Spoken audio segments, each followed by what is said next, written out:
Ma belle-sœur a envoyé un message. Je suis enceinte, Julien. Qu'est-ce qu'on fait maintenant?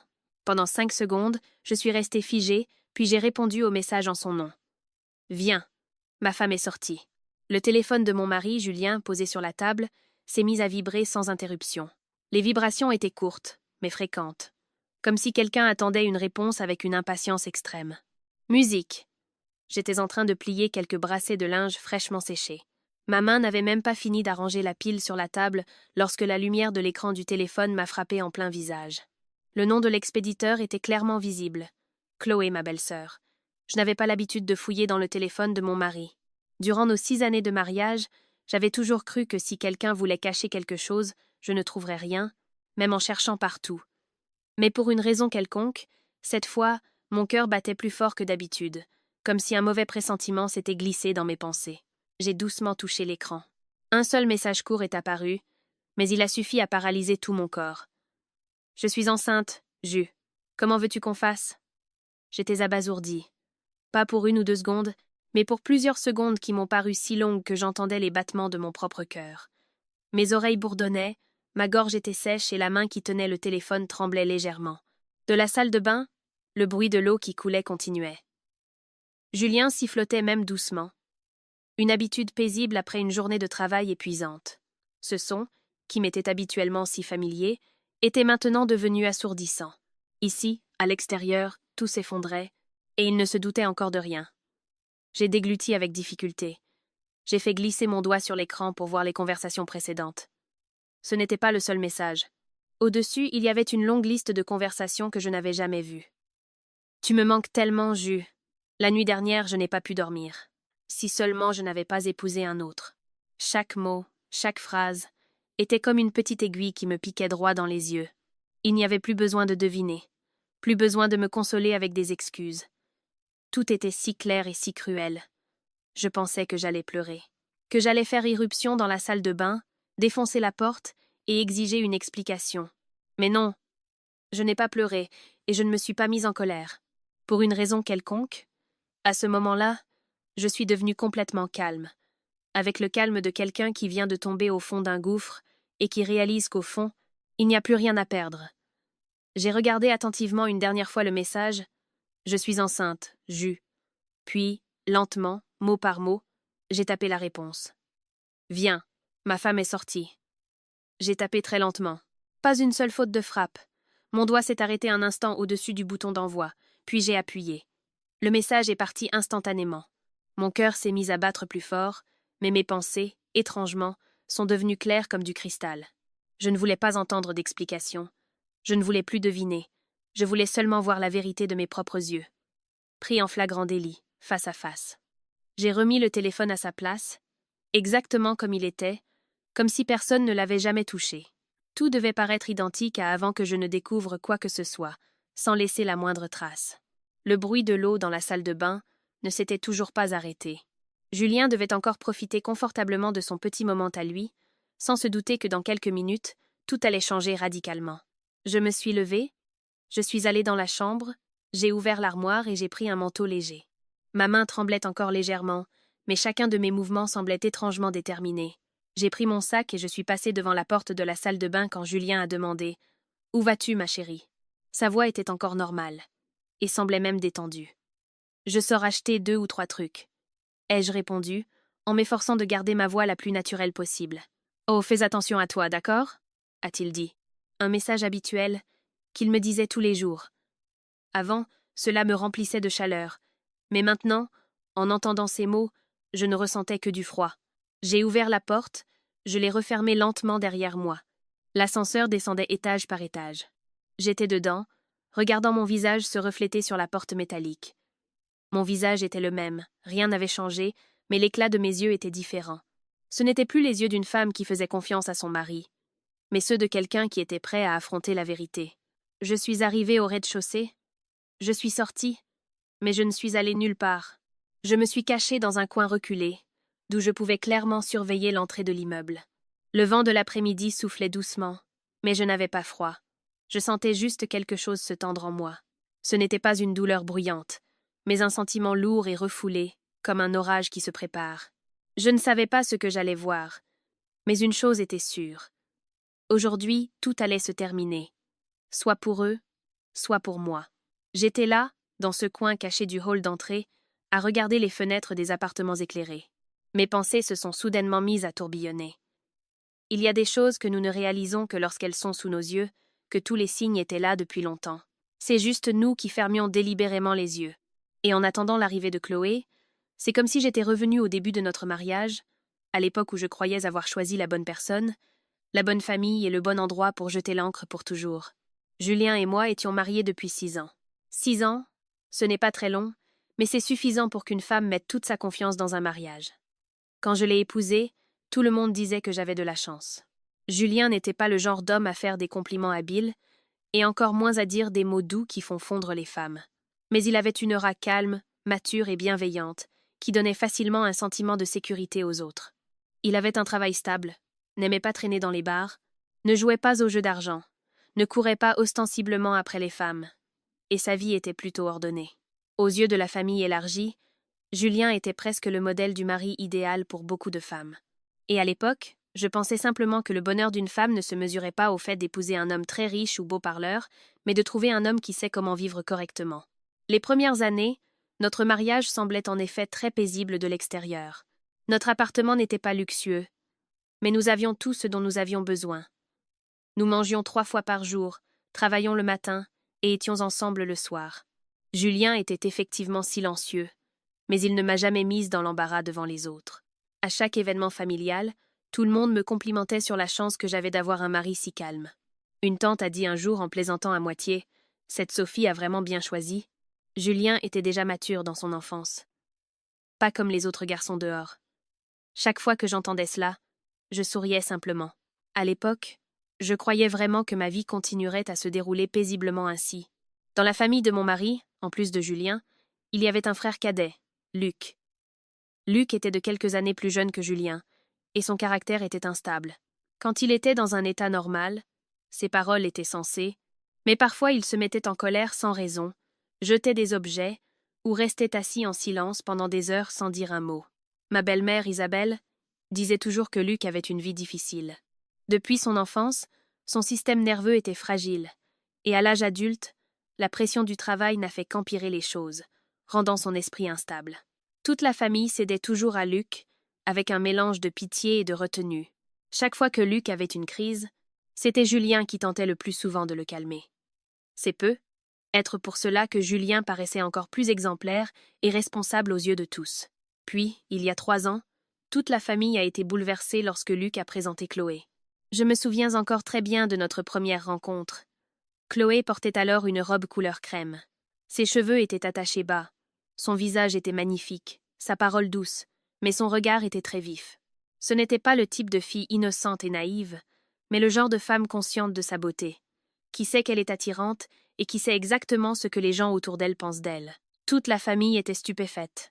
Non pas parce que Chloé n'était pas belle, mais parce qu'avec son charme, tout le monde pensait qu'elle pourrait avoir un mari meilleur et plus stable. Pas Luc, qui était connu pour être tantôt normal, tantôt non.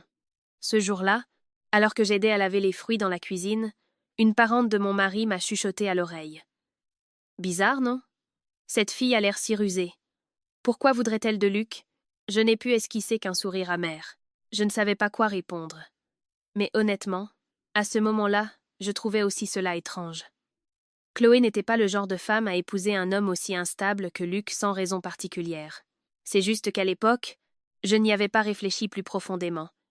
Et surtout, je ne soupçonnais pas que la raison était directement liée à mon mari. Le jour du mariage de Luc et Chloé, alors que tout le monde se rassemblait dans le hall du restaurant, j'ai entendu par hasard 2 parentes chuchoter derrière moi. Quelqu'un a dit très doucement, mais de manière audible, « On dit que Chloé sortait avec Julien avant. » L'autre a demandé, « Vraiment? Alors pourquoi a-t-elle épousé son frère? Qui sait ce qui se passe dans la vie des autres? » Juste ces quelques phrases ont suffi à me donner des frissons dans le dos. Quand je me suis retournée, elles se sont tues immédiatement et ont souri avec embarras, comme si de rien n'était. Ce soir-là, en rentrant à la maison, j'ai directement posé la question à Julien. Je me souviens. Il était en train d'enlever sa montre. À ma question, il s'est arrêté un instant, juste le temps d'un clin d'œil, mais cela a suffi pour que je comprenne. Il n'était pas surpris. Julien ne s'est pas mis en colère, et n'a pas non plus donné de longues explications, il a juste souri légèrement et a dit d'un ton désinvolte. C'est une vieille histoire, pas la peine de s'en préoccuper. Après avoir dit cela, il est parti, comme si c'était une chose insignifiante dont je ne devais pas me soucier. C'est précisément cette attitude désinvolte qui m'a étouffée. Si vraiment il n'y avait rien eu, pourquoi ne m'a-t-il pas regardé droit dans les yeux pour m'expliquer? À partir de ce jour, une épine s'est plantée dans mon cœur, pas assez tranchante pour saigner immédiatement, mais elle se cachait là, et chaque fois que je la touchais, ça faisait mal. J'ai essayé de me consoler. Qui n'a pas de passé, l'important c'est le présent. Chloé est maintenant la femme de Luc, et Julien est mon mari. 4 personnes vivant dans une grande famille. La vieille histoire, si elle a vraiment existé, doit être laissée enterrer. J'ai essayé de penser ainsi pour préserver ma paix intérieure, mais plus le temps passait, plus le comportement de Chloé me donnait des raisons de me méfier. Elle était étrangement familière avec Julien. Pas comme une belle-sœur qui respecte son beau-frère, mais avec une familiarité naturelle, comme s'ils avaient depuis longtemps franchi les limites. Une fois, lors d'un dîner commun, Chloé a nonchalamment pris un morceau d'escalope panée, l'a mis dans l'assiette de Julien et a commenté en souriant « Julien aime toujours son cordon bleu, comme avant ». Après avoir dit cela, comme si elle se souvenait que j'étais là, elle a corrigé. Je veux dire, j'ai entendu ma belle-mère le dire il y a longtemps. Être que tout le monde aurait ignoré cela, mais pas moi. Une remarque en passant est parfois plus sincère que sans explication. Une autre fois, je les ai surpris sur le balcon, en train de discuter. Ils ne riaient pas, ne se touchaient pas, ils se regardaient simplement en silence. Mais c'est précisément ce silence qui m'a mise mal à l'aise. Ce n'était pas le regard d'un beau-frère et d'une belle-sœur. C'était le regard de 2 personnes qui avaient un passé commun assez profond pour qu'on sente, même sans parole, qu'il y avait autre chose entre eux. Quand je me suis approchée, Chloé est partie immédiatement. Julien, le visage froid, m'a demandé « À quoi tu penses encore ?» J'ai répondu que je sentais que quelque chose n'allait pas entre eux. Il a immédiatement balayé mes doutes. « Tu réfléchis trop. N'exagère pas les choses. » Cette phrase, je l'ai entendue je ne sais combien de fois par la suite. Chaque fois que j'étais inquiète, il disait toujours que je réfléchissais trop. Chaque fois que je l'interrogeais, il disait toujours « N'exagère pas les choses. » Lentement, j'ai commencé à douter de moi-même. Étais-je vraiment méfiante? Ou bien, parce que j'avais un mari trop bien, je cherchais délibérément les problèmes? J'ai tourné en rond dans ce cercle pendant longtemps, jusqu'à ce que le message de ce soir me frappe en plein visage, et tout ce que j'avais essayé de nier jusqu'à présent est soudainement devenu si réel. Il n'y avait plus de retour en arrière possible. À partir de ce soir-là, l'épine dans mon cœur n'est plus restée tranquille. Lentement, petit à petit, elle a commencé à piquer. Chaque jour, cela devenait plus clair, plus difficile à nier. Je continuais à travailler, à cuisiner, à vivre comme une épouse normale, mais mon cœur était déjà différent. Je ne considérais plus Chloé comme une simple belle-sœur, et je ne regardais plus Julien avec ce sentiment de sécurité totale. Il y a des choses qui, une fois mises en doute, plus on essaye de les oublier, plus elles apparaissent partout. Chloé a commencé à venir de plus en plus souvent à notre appartement. Les raisons étaient toujours crédibles. Parfois parce que Luc avait une crise de colère et avait cassé quelque chose. Parfois parce que Luc était parti, on ne sait où, et était injoignable. Et parfois, elle appelait en pleurant au milieu de la nuit. « Julien, s'il te plaît, viens. » J'ai très peur. Chaque fois, si Julien était à la maison, il se levait presque immédiatement. Un jour, avant que je puisse poser la moindre question, il avait déjà enfilé son manteau et m'a dit brièvement « Luc a encore une crise, je passe une minute. » Au début, j'essayais encore de penser que c'était le lien fraternel, mais avec le temps, j'ai réalisé qu'il y avait des choses qui ne nécessitaient pas une réaction aussi paniquée. Un soir, il était plus de 21h. Chloé est de nouveau venue, sans frapper à la porte avec insistance, et sans paraître paniquée comme quelqu'un en grande difficulté. Elle a juste sonné, puis a dit doucement « Julien, tu es là ?» J'étais dans la cuisine. En entendant sa voix, je suis sortie et j'ai vu qu'elle portait une robe d'intérieur très fine. Ses cheveux étaient simplement attachés, son visage était un peu pâle, mais ses yeux ne semblaient pas du tout paniqués. Dès que Julien l'a vue, il l'a immédiatement fait entrer et a demandé à voix basse « Qu'est-ce qu'il a encore ?» Chloé n'a pas répondu devant moi. Elle m'a juste jeté un regard fugace, puis a baissé les yeux. Ce regard a été très rapide, mais suffisant pour me mettre mal à l'aise. Ensuite, Julien l'a emmenée dans le bureau et a fermé la porte. Je suis restée dans le salon, écoutant leur conversation entrecoupée de l'intérieur. Pas fort, mais pas assez bas pour que je n'entende rien. Étrangement, la voix de Chloé, qui était toujours douce devant moi, changeait quand elle était seule avec Julien. Elle devenait plus profonde, plus capricieuse, comme si elle boudait, et non comme si elle demandait de l'aide. Ce n'était pas la seule fois. Il y a eu d'autres soirs où Chloé est venue et est restée des heures. Ils discutaient tous les deux dans le bureau. Parfois la porte était juste entr'ouverte, parfois complètement fermée. Chaque fois que je passais devant, un sentiment de malaise et d'humiliation m'envahissait, comme si j'étais l'étrangère dans ma propre maison. J'ai essayé d'ouvrir la porte sous le prétexte de leur apporter à boire, ou de leur demander s'ils avaient besoin de quelque chose. Mais chaque fois que j'apparaissais, ils se taisaient tous les deux. L'atmosphère de la pièce devenait immédiatement tendue et gênante. Julien se tournait vers le bureau, comme s'il regardait des documents. Chloé, quant à elle, s'asseyait droite, les mains sur les genoux, les lèvres pincées, comme quelqu'un qui venait de dire quelque chose qu'il n'aurait pas dû. Une fois, après avoir posé les verres, j'ai regardé Chloé droit dans les yeux. Elle a relevé la tête et a souri très doucement. Sa voix était douce comme du coton. « Sophie, ne te méprends pas, s'il te plaît. Je considère déjà Julien comme mon grand frère. Ici, à part lui, je ne sais pas à qui demander de l'aide. » Ces phrases sonnaient très polies et naturelles, mais pour une raison quelconque, j'en avais la chair de poule. Il y a des gens dont les mots semblent d'autant plus sincères que leur regard est traître. Chloé disait de ne pas me méprendre, mais la façon dont elle regardait Julien n'avait rien d'innocent. C'était le regard de quelqu'un qui était déjà habitué à s'appuyer, à tester et même à mettre un pied sur le territoire d'un autre. À partir de ce moment, j'ai commencé à surveiller mon mari de plus près. Avant, Julien n'était pas très protecteur avec son téléphone. Il le laissait régulièrement sur la table de la salle à manger, sur le canapé, et même dehors pendant qu'il prenait sa douche. Mais après un certain temps, ses habitudes ont radicalement changé. Où qu'il aille, son téléphone était toujours avec lui. En regardant la télé, son téléphone était à côté de lui. Il l'emportait même pour aller boire, et même dans la salle de bain. Chaque fois qu'un message arrivait, il y jetait un coup d'œil rapide, puis retournait l'écran. Il a aussi changé le mot de passe de son téléphone plusieurs fois.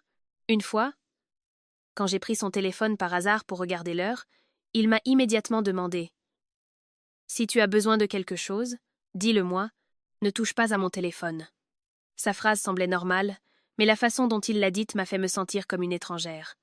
Pas à cause de son téléphone, mais à cause de sa vigilance. Si quelqu'un ne cache rien, il ne se comporte pas comme s'il gardait un grand secret. Je ne me suis pas mise en colère, j'ai juste observé en silence. Et c'est précisément ce silence qui m'a permis de voir plus de choses. Une nuit, alors que nous dormions, son téléphone a vibré très doucement. Juste une fois, mais Julien, comme s'il avait reçu un choc électrique, s'est réveillé immédiatement. Il a attrapé le téléphone si rapidement, presque par réflexe, puis s'est tourné. Je lui ai demandé qui écrivait à cette heure-ci. Il a répondu brièvement. Un message du travail. Il a dit que c'était le travail. Mais sa voix n'était pas assurée. J'ai vu son épaule se raidir, sa main serrer le téléphone, et la lumière bleue de l'écran se reflétait faiblement sur son visage. Sans même avoir besoin de voir le contenu, je savais que le message n'était pas ordinaire. Si ce n'était que le travail, il n'aurait pas eu à sursauter comme un voleur pris en flagrant délit. Le soupçon, à partir de ce moment, n'était plus un sentiment vague. J'ai commencé à prêter attention aux finances du ménage. Nos comptes bancaires étaient séparés, mais j'étais toujours au courant des dépenses importantes. Je ne suis pas le genre d'épouse qui compte chaque euro de son mari, et encore moins qui fouille dans ses finances personnelles, mais avec le temps, je l'entendais de plus en plus souvent se plaindre de difficultés financières. Parfois il disait qu'il avait besoin de fonds pour le travail. Parfois qu'il avait prêté de l'argent à un ami. Une fois, à la fin du mois, alors que je vérifiais l'historique des virements pour le paiement de l'assurance, j'ai remarqué par hasard un nom qui apparaissait plusieurs fois. Chloé. Pas une fois, mais plusieurs fois. Il y avait 300 €, 500 € et même 1000 €. Les dates des virements n'étaient pas éloignées les unes des autres, et chaque somme était assez importante pour ne pas être considérée comme un petit prêt. J'ai regardé l'écran pendant longtemps. Ma tête était froide et vide. Le soir, après que Julien eut fini de manger, je lui ai posé la question. J'ai demandé très calmement « Pourquoi as-tu viré autant d'argent à Chloé ? Est-elle dans une situation si difficile qu'elle doit constamment demander de l'aide ?» Julien, qui était en train de boire, s'est arrêté, puis a posé son verre brusquement sur la table. Sa voix s'est immédiatement élevée. « C'est ta belle-sœur. Si elle a des difficultés, nous l'aidons. Ne sois pas si mesquine. » je me suis tue. Pas à cause de la somme d'argent, pas parce que j'étais avare, mais à cause de la façon dont il m'a crié dessus pour défendre Chloé. La façon dont il a considéré la question légitime de sa femme comme une mesquinerie honteuse. C'est là que j'ai réalisé une chose que j'avais essayé de repousser jusqu'à présent. La relation entre Julien et Chloé avait déjà dépassé les limites familiales, et le plus douloureux n'était pas l'argent, ni même les conversations secrètes derrière des portes closes, mais le fait que mon mari ait pris le parti de Chloé si naturellement, si instinctivement, comme si dans cette histoire, je n'avais jamais été, pas un seul instant, celle qui devait être protégée et défendue. Après que Julien m'eut réprimandé pour l'argent envoyé à Chloé, je n'ai plus posé de questions. Non pas parce que je croyais à son explication, mais parce que j'avais très clairement compris une chose. Si quelqu'un est déjà déterminé à cacher quelque chose, plus on pose de questions, plus il aura de raisons de le cacher encore plus. Il y a des vérités qu'on ne peut pas faire sortir avec des larmes ou des disputes. Pour les voir, la seule façon est le silence et une observation attentive. Et il semble en effet que Dieu ne laisse pas celui qui commence à se réveiller rester aveugle pour toujours. Un après-midi de week-end, Julien était à la maison. Je venais de finir d'étendre le linge sur le balcon et je me suis souvenu qu'un chiffon était resté dans le salon. Je suis retournée le chercher, et c'est exactement à ce moment-là, en passant devant la fenêtre de la chambre, que j'ai entendu la voix de Chloé, qui téléphonait depuis le balcon de son propre appartement. Nos appartements étaient dans le même immeuble, séparés seulement par un espace ouvert. Si le temps était calme, et que la personne de l'autre côté ne chuchotait pas, sa voix était faiblement audible. Au début, cela ne m'intéressait pas, mais je me suis arrêtée quand j'ai clairement entendu sa voix. Ce n'était plus la voix douce et faible habituelle, mais celle de quelqu'un de nerveux, en colère et même amé. Chloé parlait vite, comme si elle retenait cela en elle depuis longtemps. « Je te l'ai déjà dit, si ce n'était pas pour toi, je n'aurais jamais épousé Luc. Tu crois que je n'ai rien de mieux à faire? Qui veut vivre avec un homme qui est tantôt normal, tantôt fou, chaque jour? Tout mon corps s'érradit. Ma main tenait encore le chiffon, mais ma paume était froide. Je n'osais pas respirer bruyamment. Je suis juste restée là, en silence, comme une ombre. La voix de Chloé continuait. Chaque phrase était comme un couteau qui épluchait les couches de camouflage qu'elle avait portées jusqu'à présent. Je n'ai pas tout entendu clairement, car le vent a commencé à souffler, et le bruit des véhicules de la rue se faisait entendre. Mais la phrase « Si ce n'était pas pour toi, je n'aurais jamais épousé Luc » suffisait à elle seule à transformer tous les soupçons en réalité. Ce n'était plus le sentiment méfiant d'une épouse. C'était un fait. Un fait si sale et honteux que j'aurais voulu courir la gifler et exiger une explication. Mais non, je suis restée silencieuse. Être parce que j'avais été réprimée trop de fois jusqu'à présent. Ainsi, dans cette situation, au lieu de me mettre en colère, mon esprit est devenu complètement froid. J'ai alors compris que je ne pouvais plus vivre dans cette incertitude. Soit je mettrais tout à jour, soit on me prendrait pour une idiote toute ma vie. Ce soir-là, je n'ai rien dit à Julien. J'ai continué à cuisiner, à préparer le dîner, et j'ai même demandé s'il voulait encore de la soupe, comme une épouse normale le ferait. Mais dans ma tête, les pièces du puzzle s'assemblaient d'elles-mêmes. Je me suis souvenu du mariage de Luc et Chloé, des chuchotements des parents ce jour-là. Je me suis souvenu du moment où Julien s'est tu lorsque je l'ai interrogé sur son passé. À l'époque, je me sentais juste mal à l'aise. Maintenant, je réalisais que son silence n'était pas dû à la surprise, mais parce que j'avais touché exactement le point qu'il ne voulait pas aborder. En secret, j'ai commencé à faire des recherches sur le passé de mon mari, sans faire de bruit, sans éveiller ses soupçons. J'ai appelé une de ses cousines, du côté de son père, sous le prétexte de simplement poser des questions sur le bon vieux temps, puis j'ai lentement orienté la conversation sur la période où Julien était célibataire. Au début, elle était réticente. Mais après quelques incitations, elle a finalement avoué qu'avant de m'épouser, Julien était très amoureux d'une fille. Si profondément que toute la famille pensait qu'ils allaient certainement se marier, mais ils ont soudainement rompu. J'ai demandé qui était cette fille. Il y a eu quelques secondes de silence à l'autre bout du fil, puis elle a répondu très doucement. « Eh bien Chloé, bien sûr. Qui d'autre ?» Même si mon cœur le soupçonnait déjà, entendre la confirmation de quelqu'un d'autre, c'était comme si on m'avait versé un seau d'eau glacée sur la nuque. Il s'est avéré que ce que j'avais essayé de nier jusqu'à présent était vrai. Non seulement ils se connaissaient, non seulement ils se plaisaient, mais ils s'étaient aimés. Si profondément que toute la famille était au courant. Je suis restée assise en silence pendant longtemps après l'appel. Devant moi, le ventilateur tournait encore. La soupe dans la cuisine était encore chaude. Tout dans cette maison semblait encore normal, comme si rien ne s'était passé. Seul mon cœur n'était plus normal. À partir de ce moment, j'ai tout vu sous un autre angle. Et plus j'en voyais, plus j'étais horrifiée. Chloé n'a pas épousé Luc par amour, et encore moins par résignation au destin, comme les gens le louaient. Elle a épousé Luc pour pouvoir rester dans cette famille, pour pouvoir entrer dans la maison où se trouvait l'homme qu'elle convoitait. La personne qu'elle voulait approcher n'a jamais été, pas un seul instant, son mari, mais Julien. En pensant à cela, j'en ai eu la chair de poule. Une femme capable d'épouser le frère cadet de l'homme qu'elle aime, juste pour pouvoir le rencontrer tous les jours, voir son visage, et chercher une occasion de s'immiscer dans sa vie. Ce sentiment n'est plus de l'amour, mais de l'obsession, un désir de possession, un calcul vil et sale. Mais ce qui m'a glacé le cœur encore plus, c'est que Julien n'y a absolument pas mis fin. S'il avait été ferme, s'il avait vraiment voulu préserver notre mariage, Chloé n'aurait pas pu jouer ce drame seule aussi longtemps. Son comportement ambigu, sa défense, l'argent envoyé, la porte fermée, les regards significatifs, tout montrait que leur relation ne s'était jamais vraiment terminée. Je n'allais plus les laisser me prendre pour une idiote. À partir de ce jour, j'ai commencé à rassembler des preuves. Pas pour attaquer, ni pour être accusée de jalousie aveugle comme une marchande de poissons. Je l'ai fait pour préserver ma santé mentale.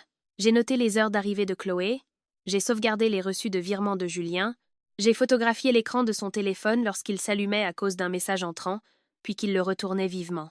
Un jour, j'ai même activé l'enregistreur vocal de mon téléphone et l'ai placé sur une étagère du salon, juste au cas où il dirait quelque chose d'inhabituel, pour avoir une base de comparaison et ne plus tomber dans le piège de me demander si j'étais juste trop méfiante.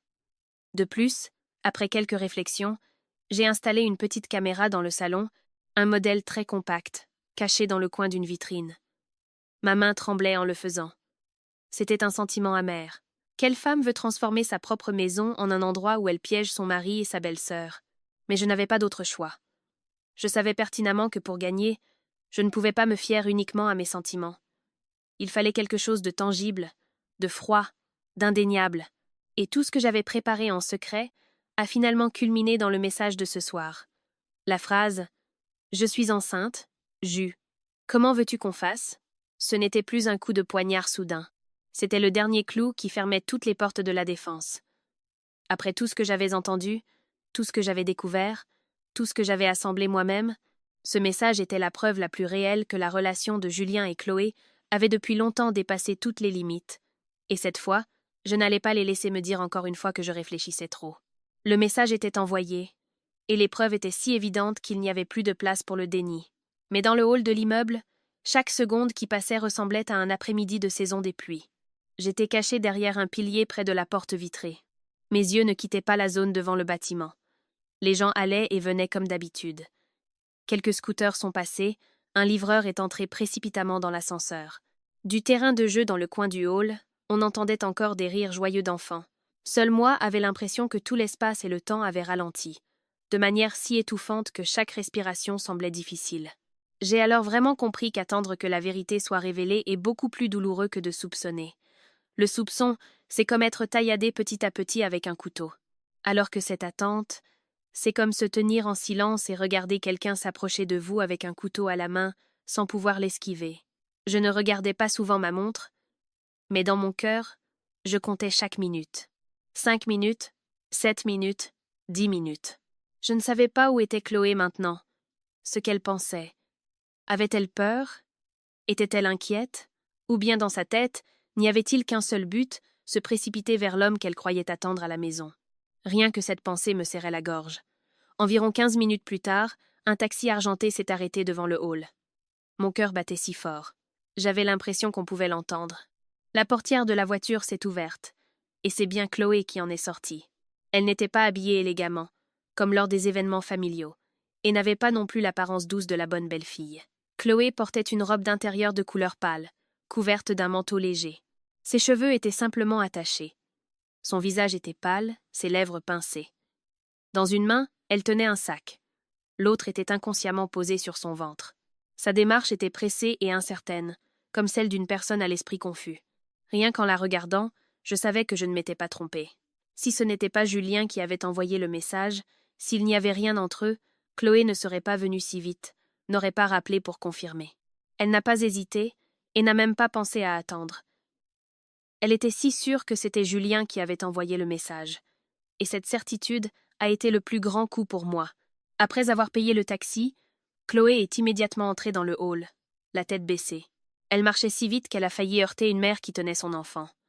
Elle ne s'est même pas excusée correctement, a juste marmonné quelque chose doucement, puis est partie. J'étais cachée, serrant mon sac si fort que j'en avais mal à la main. Une partie de moi voulait sortir, l'arrêter, et lui demander si elle avait encore le moindre sentiment de honte. Mais je me suis forcée à rester silencieuse. Pas encore, ce n'était pas encore le moment. Chloé a appuyé sur le bouton de l'ascenseur. J'ai attendu un moment, puis je me suis dirigée vers l'ascenseur d'à côté. Dans cet immeuble, il y avait 2 ascenseurs l'un en face de l'autre. À cette heure-là, c'était assez calme, donc il n'était pas difficile de la suivre sans qu'elle ne s'en aperçoive. La porte s'est ouverte. Elle est entrée la première. Je suis montée dans l'ascenseur d'à côté. Je me suis mise dans le coin. Mes yeux observaient à travers le reflet du panneau numérique. Les chiffres changeaient les uns après les autres. 3e étage, 5e, 7e. À chaque étage passé, ma poitrine se serrait de plus en plus. Quand la porte de l'ascenseur s'est ouverte à l'étage de mon appartement, Chloé est sortie très rapidement, presque en courant. Je l'ai suivie de quelques pas, en essayant de ne pas faire de bruit avec mes chaussons. Le couloir était si silencieux à ce moment-là. Les plafonniers projetaient une lumière blanche sur le sol en carrelage brillant. Chloé s'est arrêtée devant la porte de mon appartement. Juste une seconde. Elle n'a pas sonné, n'a pas frappé, et n'a pas envoyé d'autres messages. Elle a levé la main et a tapé le code. Je suis restée figée. 4 bips discrets se sont fait entendre, mais pour moi, c'était comme si quelque chose s'était brisé dans ma tête. Le code de la porte de mon appartement. Cet appartement n'est pas celui de ma belle-mère, ni de la famille élargie, mais notre appartement privé à nous deux, l'endroit que je croyais être notre dernière sphère privée. Mais Chloé l'a ouvert si facilement, sans hésitation, sans essayer. Cela signifie qu'elle connaissait le code depuis longtemps, et si elle le connaissait, ce n'était certainement pas la première fois qu'elle entrait. La porte s'est ouverte. Chloé s'est glissée à l'intérieur, puis l'a refermée, mais pas complètement, comme si elle était habituée à ne pas faire de bruit. Je me suis approchée, adossée au mur à côté de la porte. De l'intérieur, sa voix était tremblante, mais assez claire pour être entendue. « Je suis là. » À cette phrase, j'ai fermé les yeux un instant. Il n'y avait plus moyen de me tromper. Il n'y avait plus de phrases comme « Tu réfléchis trop » qui pourraient les sauver. Tout était nu et cruel. Après 2 respirations de silence, j'ai entendu le bruit de pantoufles sur le sol. Julien devait juste sortir de la salle de bain. Je pouvais clairement imaginer la scène. Ses cheveux encore mouillés, son t-shirt pas encore bien mis. De son corps émanait encore la même odeur de gel douche que je sentais tous les soirs. Et en effet, comme je le soupçonnais, l'air dans l'appartement s'est glacé. Pas de salutation, pas de surprise feinte, juste un silence court, si dense que même moi, qui étais dehors, je le sentais. Je ne pouvais pas les voir à ce moment-là, mais je savais qu'ils se regardaient. Ce regard qui se comprend sans parole. Le regard de personnes qui se connaissent déjà trop bien, ou l'apparition soudaine de l'une suffit à l'autre pour comprendre la raison. C'est précisément ce silence qui les a démasqués plus que sans aveu. J'ai pris une profonde inspiration, puis j'ai poussé la porte. La porte s'est ouverte lentement. Le salon était inondé de lumière. Sur le sol, il y avait encore quelques gouttes d'eau des cheveux de quelqu'un. Chloé se tenait à côté du canapé, le visage livide. Sa main serrait encore son sac devant son ventre. Julien se tenait à quelques pas d'elle. Ses cheveux étaient effectivement encore mouillés. La serviette était encore sur son épaule. Ils se sont tous les deux tournés vers moi en même temps. Je suis entrée, j'ai posé mon sac sur la chaise, puis j'ai levé la tête et les ai regardés droit dans les yeux. Je n'ai pas crié, je n'ai pas pleuré, et je n'ai pas tremblé. J'ai juste prononcé une seule phrase lente et froide, si froide que ma propre voix me semblait étrangère. Continuez, faites comme si je n'étais pas là. L'air dans la pièce s'est complètement glacé. Chloé était livide, ses lèvres tremblaient, mais aucun mot ne sortait de sa bouche. Julien, quant à lui, semblait étouffé. Ses yeux étaient exorbités, et il n'a pu bégayer qu'une seule phrase. « Sophie, pourquoi es-tu rentrée si tôt ?» C'est précisément à ce moment que j'ai su que le dernier masque était tombé. Julien a posé cette question, et toute la pièce est redevenue silencieuse. Je l'ai regardé, puis j'ai regardé Chloé. Si cela s'était produit il y a longtemps, j'aurais être pleuré, tremblé, et demandé désespérément où j'avais fait une erreur pour qu'on me traite ainsi. Mais maintenant, toute la douleur dans mon âme avait déjà dépassé le seuil du bruit. Tout s'était décanté, refroidi, et n'avait laissé derrière lui qu'une acuité effrayante. Je suis entré plus loin dans la pièce, mes yeux ne quittant pas Chloé. Elle était là, le visage livide. Ses deux mains serraient son sac, comme si, en le lâchant, elle allait s'effondrer. J'ai parlé, chaque mot lent mais dur comme la pierre. « Parle ! De qui est cet enfant ?» Chloé a ouvert la bouche. Ses yeux clignaient, comme quelqu'un qui cherche en panique les bons mots pour se sauver. Mais avant qu'elle ne puisse parler, Julien est intervenu, faisant un pas en avant, comme pour protéger Chloé par réflexe. « Sophie, calme-toi, ce n'est pas ce que tu penses. » En entendant cela, j'ai ri. Un rire court, si amer que j'ai senti moi-même l'amertume sur le bout de ma langue.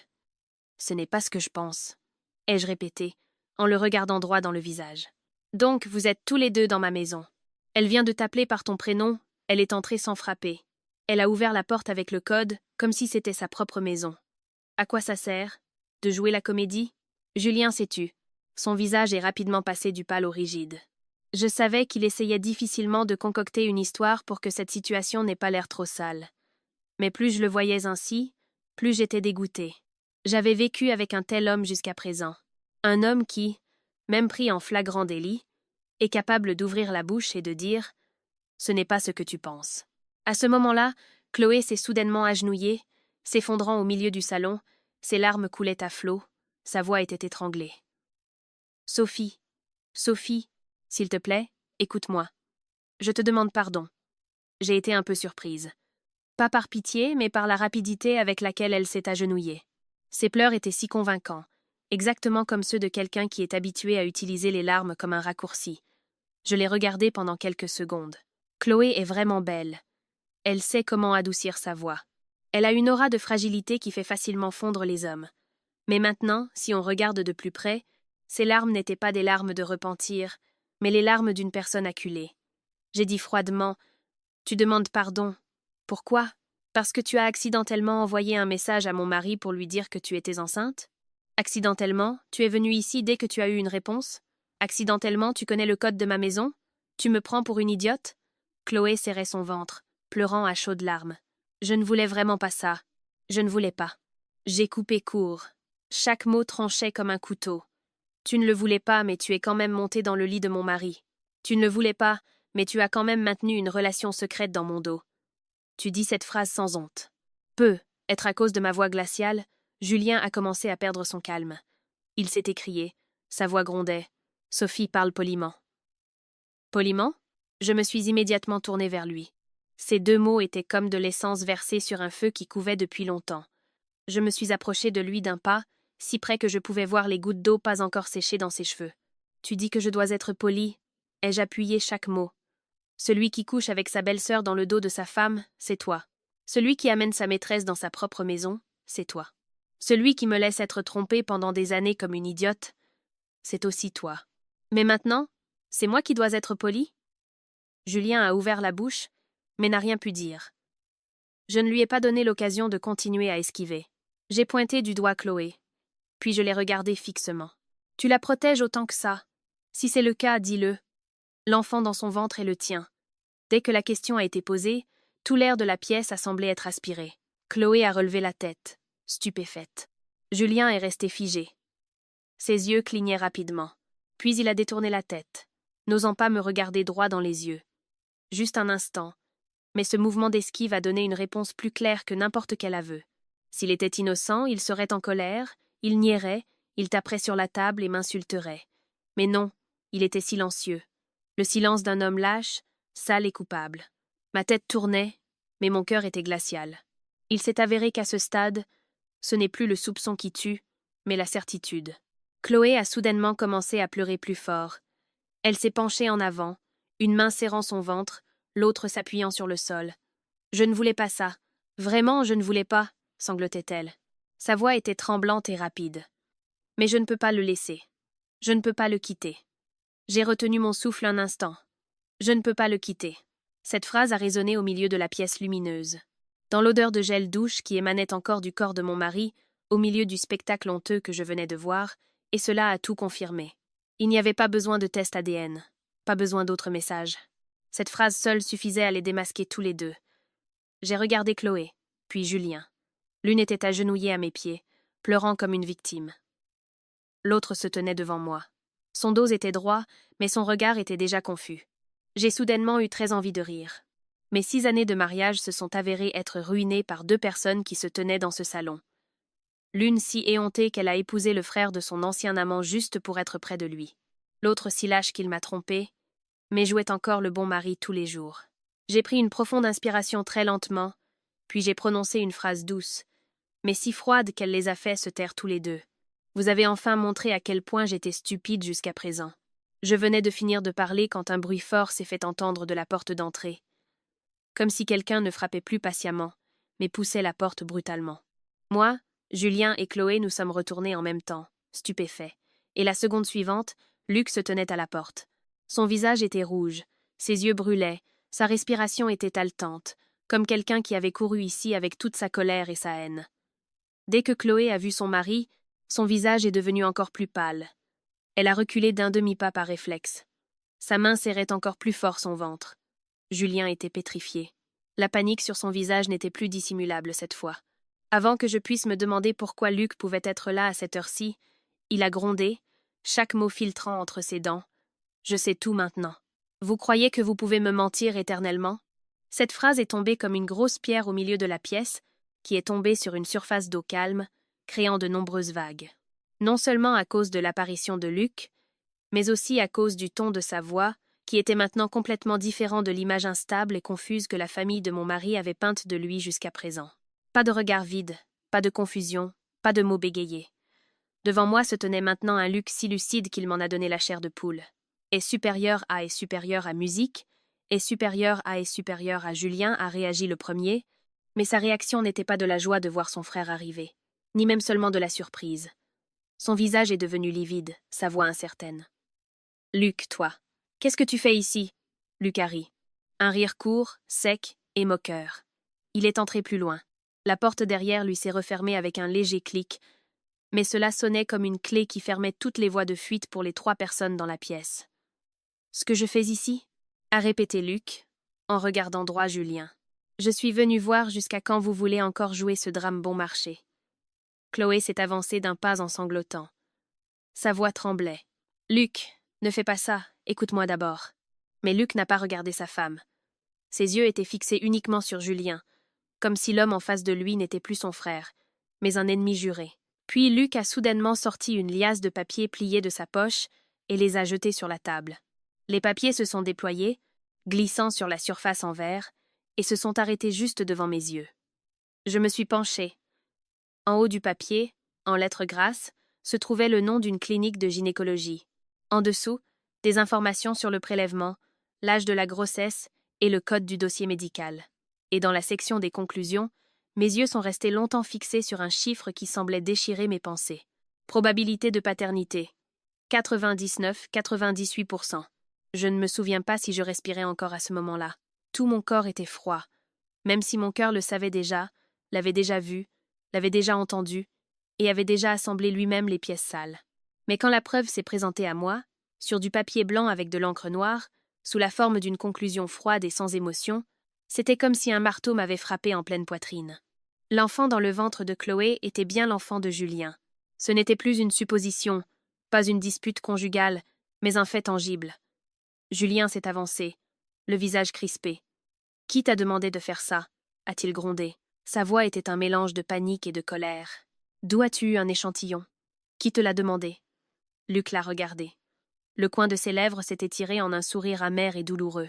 « Tu crois que je suis vraiment stupide ?» a dit Luc. Chaque mot confiant, ce qui était effrayant. « Tu crois que parce que j'ai eu quelques crises, je serai toute ma vie juste un fou que vous pouvez manipuler ? J'ai juste fait semblant d'être fou pour voir jusqu'où vous alliez continuer à jouer la comédie. » Chloé, comme si elle avait perdu toutes ses forces, s'est effondrée sur le canapé, ses larmes coulaient à flots. « Ce n'est pas vrai, Luc. Ne parle pas comme ça, » a-t-elle bégayé, puis s'est soudainement levée et s'est précipitée vers son mari. De ses 2 mains, elle a saisi le bras de Luc, comme pour retenir quelque chose. « Je sais que j'ai fait une erreur, mais écoute mon explication. Ce n'est pas ce que tu penses. » Luc a brutalement repoussé sa main, si fort que Chloé a chancelé et a failli tomber. La voix de Luc n'était pas forte, mais sa froideur était glaçante. Parce que tu penses? Donc tu m'as épousée pour pouvoir monter dans le lit de mon frère. C'est ça? Cette question était comme une gifle qui a déchiré la dernière couche de protection. Chloé, les yeux écarquillés, a secoué la tête en pleurant, mais son hochement de tête était maintenant si faible et insignifiant. Je n'ai pas fait exprès, a-t-elle chuchoté. En entendant cela, je n'ai pu que sourire amèrement. Même à ce stade, cette femme ne pouvait s'accrocher qu'à une seule phrase. Pas exprès. Comme si toute la trahison, le mensonge et le calcul pouvaient être effacés avec quelques larmes. Julien s'est avancé, être pour calmer la situation, mais Luc s'est déjà tourné vers lui. Le regard de Luc à ce moment-là n'était plus celui d'un frère cadet envers son frère aîné. C'était le regard de quelqu'un qui... Et toi, tu me conseilles de prendre soin de ma famille, d'être patient avec notre mère, d'aimer ma femme, mais tu couches avec ma propre femme. Es-tu encore un homme? Julien a ouvert la bouche, mais aucun son n'est sorti de sa gorge. Je ne l'avais jamais vu aussi faible. L'homme qui m'avait crié dessus d'être poli, qui avait dit calmement que je réfléchissais trop, se tenait maintenant au milieu du salon. Devant sa femme et son frère, il ne restait sur son visage que la honte et la panique. Je suis restée silencieuse. Je ne suis plus intervenue, car je savais que depuis que Luc était entré dans cette pièce, le drame que Julien et Chloé avaient joué jusqu'à présent ne pouvait plus être réparé. Les couches de masques se déchiraient les unes après les autres sous mes yeux, si rapidement qu'ils ne pouvaient même pas se couvrir, et au milieu du chaos qui éclatait, je savais une chose. À partir de maintenant, personne ne pourrait plus faire comme si tout cela n'était jamais arrivé. Je pensais que c'était le point culminant. Un mari traître, une belle-sœur enceinte de son beau-frère. Un frère cadet qui fait semblant d'être fou pour surveiller sa femme. C'était déjà assez sale pour détruire une famille. Mais non. Luc était là. Ses yeux brûlaient toujours. Mais sa voix est devenue froide et claire. Il s'est soudainement tourné vers moi. « Sophie, tu crois que cette grossesse est par amour ?» Il a ri avec mépris. Le coin de ses lèvres tremblait d'amertume. « Non, c'est un plan. J'étais stupéfaite. » Pas seulement moi. Julien aussi a été surpris et a relevé la tête. Il a regardé son frère. Le visage de Chloé a visiblement pâli. Elle a fait un pas en avant. Sa voix était incertaine. « Luc, tais-toi !» Mais Luc ne s'est pas tu. Être qu'à cause de la colère et de la honte réprimée jusqu'à présent, il ne voulait plus préserver la dignité de personne. Il a regardé Chloé, chaque mot lourd comme du plomb. « Tu as peur? Pourquoi ne me laisses-tu pas continuer? Ou bien parce que si Sophie sait tout, votre plan à tous les deux tombe à l'eau? » Mon dos s'est glacé. Un plan. Jusqu'à ce moment, je venais de réaliser qu'au milieu de la douleur de la trahison, j'étais encore trop naïve. Je ne pensais qu'à l'ancien amour, au désir, à l'infidélité. Mais le regard de Luc me suggérait maintenant que derrière la grossesse, il y avait quelque chose de beaucoup plus pourri. Luc s'est tourné vers moi. Sa voix s'est approfondie, mais était claire. « Sophie, tu te souviens que cet appartement est à ton nom ?» Je l'ai regardé. Ma gorge était sèche. Bien sûr que je m'en souvenais. Luc a souri amèrement. « Parce que c'est ce qu'elle visait depuis le début. » Chloé a crié, sa voix aiguë. « Tu mens !» Mais Luc ne se souciait plus de sa femme. Il me regardait seulement, comme s'il voulait me sortir du dernier choc. Pensez-y, Sophie. Pourquoi s'est-elle accrochée à cette famille jusqu'à présent? Pourquoi a-t-elle poussé Julien encore et encore à intervenir dans les affaires ménagères et les papiers? Pourquoi ses yeux brillaient-ils à chaque fois que notre mère parlait de patrimoine? J'étais abasourdie. Il y a des choses qui, quand elles se produisent, semblent normales, mais ne deviennent effrayantes que lorsque quelqu'un d'autre les assemble. C'est vrai. D'innombrables fois, Julien a mentionné le transfert de propriété de l'appartement. Il disait que si c'était au nom de l'homme, il serait plus facile d'obtenir un prêt pour une entreprise. Puis il a dit que si c'était au nom de nous deux, il n'y aurait pas de problème plus tard. Une fois, il s'est même mis en colère parce que j'ai refusé, en disant « Tu es trop rigide et tu ne penses pas à ton mari. » À l'époque, je pensais juste que c'était à cause de sa fierté et qu'il voulait contrôler. Je n'étais pas d'accord, mais je n'ai jamais soupçonné plus que cela. Cet appartement était l'héritage de mes parents, avant leur mort. La seule chose à laquelle je tenais, je pensais qu'il suffisait d'être prudente. Je ne soupçonnais même pas que cette prudence avait accidentellement empêché le piège qu'il préparait. Je me suis tournée vers Julien. Il était là. Son visage était livide. Ses lèvres bougeaient sans un son. Pour la première fois, j'ai vu sur son visage non seulement la panique, mais aussi quelque chose de semblable à une douloureuse prise de conscience. Luc a continué. « sa voix de plus en plus aiguë. Elle garde cet enfant, pas par amour, et pas non plus parce qu'elle a des remords envers moi. Elle veut utiliser cet enfant pour forcer Julien à divorcer de Sophie. Dès qu'il divorce, vous serez dans le désarroi. De plus, notre mère la protégera. Il y aura sûrement un moyen de persuader lentement Sophie de renoncer à cet appartement. En entendant cela, tout mon corps est devenu froid. Chaque phrase semblait éplucher la couche extérieure appelée amour, que Chloé avait utilisée comme défense jusqu'à présent. Il s'est avéré qu'elle ne voulait pas seulement Julien, elle voulait ma position, ma maison, ma vie. Chloé a soudainement ri. Elle ne pleurait plus et n'avait plus d'expression pitoyable. Elle se tenait droite, essuyant ses larmes avec le dos de sa main. Ses cheveux en désordre encadraient son visage. Son visage à ce moment-là était si méchant et effrayant que je n'ai presque pas reconnu ma belle-sœur, qui avait toujours parlé doucement jusqu'à présent. « C'est vrai » a-t-elle presque crié. « Et si c'est vrai, alors quoi ?» Toute la pièce s'est tue. Chloé s'est tournée directement vers moi. Ses yeux rouges brûlaient. Chaque mot sortait de sa bouche comme s'il avait été réprimé depuis longtemps. « Je l'aime. » Et alors ? Je ne l'accepte pas. Et alors ? Tu crois que tu es meilleur que moi ? En quoi ? Si tu n'étais pas venu, c'est moi qui aurais dû l'épouser. Je l'ai regardé sans ciller. À ce moment-là, devant moi, il n'y avait plus une femme malheureuse et égarée. Je ne voyais que quelqu'un qui avait laissé l'amertume et la cupidité la transformer en un être éhonté et méchant. Chloé a pointé du doigt mon visage. Sa voix tremblait de colère. « En quoi es-tu meilleure que moi ? Tu es juste plus chanceuse. Tes parents t'ont laissé une maison. Tu es assise ici tranquillement comme l'épouse légitime. Et moi, je dois vivre avec un homme qui est tantôt normal, tantôt fou. Chaque jour, je vois l'homme que j'aime, mais je ne peux pas le toucher. Tu me dis d'accepter ça ? J'ai serré les poings jusqu'à en avoir mal. Donc tu as épousé son frère pour être près de lui. Puis tu as couché avec lui dans mon dos, tu es tombée enceinte, et tu as prévu de prendre ma maison, et tu te sens encore malheureuse ? Chloé s'est mordu la lèvre. Ses yeux étaient exorbités. Au moins, j'ose vivre pour ce que je veux. Et toi, tu vis confortablement sur la souffrance des autres, et tu crois que tu as gagné. Dès que cette phrase a été prononcée, Julien a semblé reprendre ses esprits. Il a regardé Chloé fixement. Sa voix était rauque. « Chloé, qu'est-ce que tu as dit ? Tu t'es approchée de moi pour l'appartement ?» Chloé s'est tue un instant. Peut-être qu'elle-même ne pensait pas qu'elle serait acculée au point de tout déballer. Mais juste une seconde, puis elle a de nouveau souri. C'était un sourire amer et provocateur. « Qu'est-ce que tu crois ? Qu'est-ce que j'attendais de toi ? Un homme qui vit avec sa femme depuis 6 ans, mais qui maintient encore une relation secrète avec son ex-petite amie. En quoi peut-on avoir confiance, si ce n'est pour cette maison ? Tu crois que je suis assez stupide pour garder cet enfant pour t'attacher à moi ? » Cette phrase a giflé Julien en plein visage. Je l'ai vu reculer d'un pas. Ses yeux étaient écarquillés, son visage vide, comme quelqu'un qui venait de perdre toutes ses illusions. Il pensait raviver un vieil amour. Il pensait que Chloé ferait n'importe quoi par amour. Il s'est avéré qu'à ce stade, l'amour n'était aussi qu'une partie du piège. Je suis restée silencieuse, à les regarder. L'un, qui venait de me trahir, l'autre, qui voulait me voler ma vie, et maintenant, au milieu de la pièce, ils se démasquaient l'un l'autre. J'ai alors vraiment compris que l'enfant dans le ventre de Chloé n'était pas seulement le résultat d'une relation interdite, mais un atout, un appât, la dernière étape d'un calcul planifié de longue date. Et le coup le plus douloureux n'était pas qu'il m'ait trahi, mais le fait que tout était beaucoup plus sale et profond que ce que j'avais jamais imaginé. Pendant quelques secondes, je suis restée silencieuse. Non pas parce que je n'avais pas de mots, mais parce que soudain, tout l'événement qui se déroulait devant moi semblait si sale et en même temps ridicule. Si bien que si je ne me retenais pas, j'aurais être ri aux éclats. Un homme musique trahit sa femme, puis au dernier moment, se rend compte qu'il n'était aussi qu'un pion.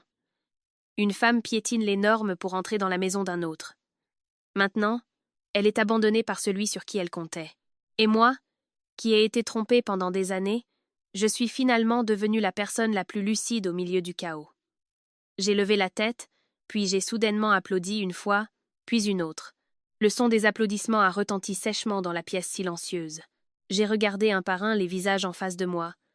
Ma voix était calme et froide, si bien que je me sentais moi-même étrangère. Bravo. Vraiment un drame qui a duré des années. Dommage qu'on ait baissé le rideau seulement aujourd'hui. Chloé, qui haletait, s'est immédiatement retournée en entendant cela. Ses yeux étaient encore rouges, mais elle n'avait plus d'expression pitoyable. Julien est resté figé. Ses deux mains pendaient mollement le long de son corps, comme quelqu'un qui venait de perdre tous ses masques. Je l'ai regardé pendant longtemps.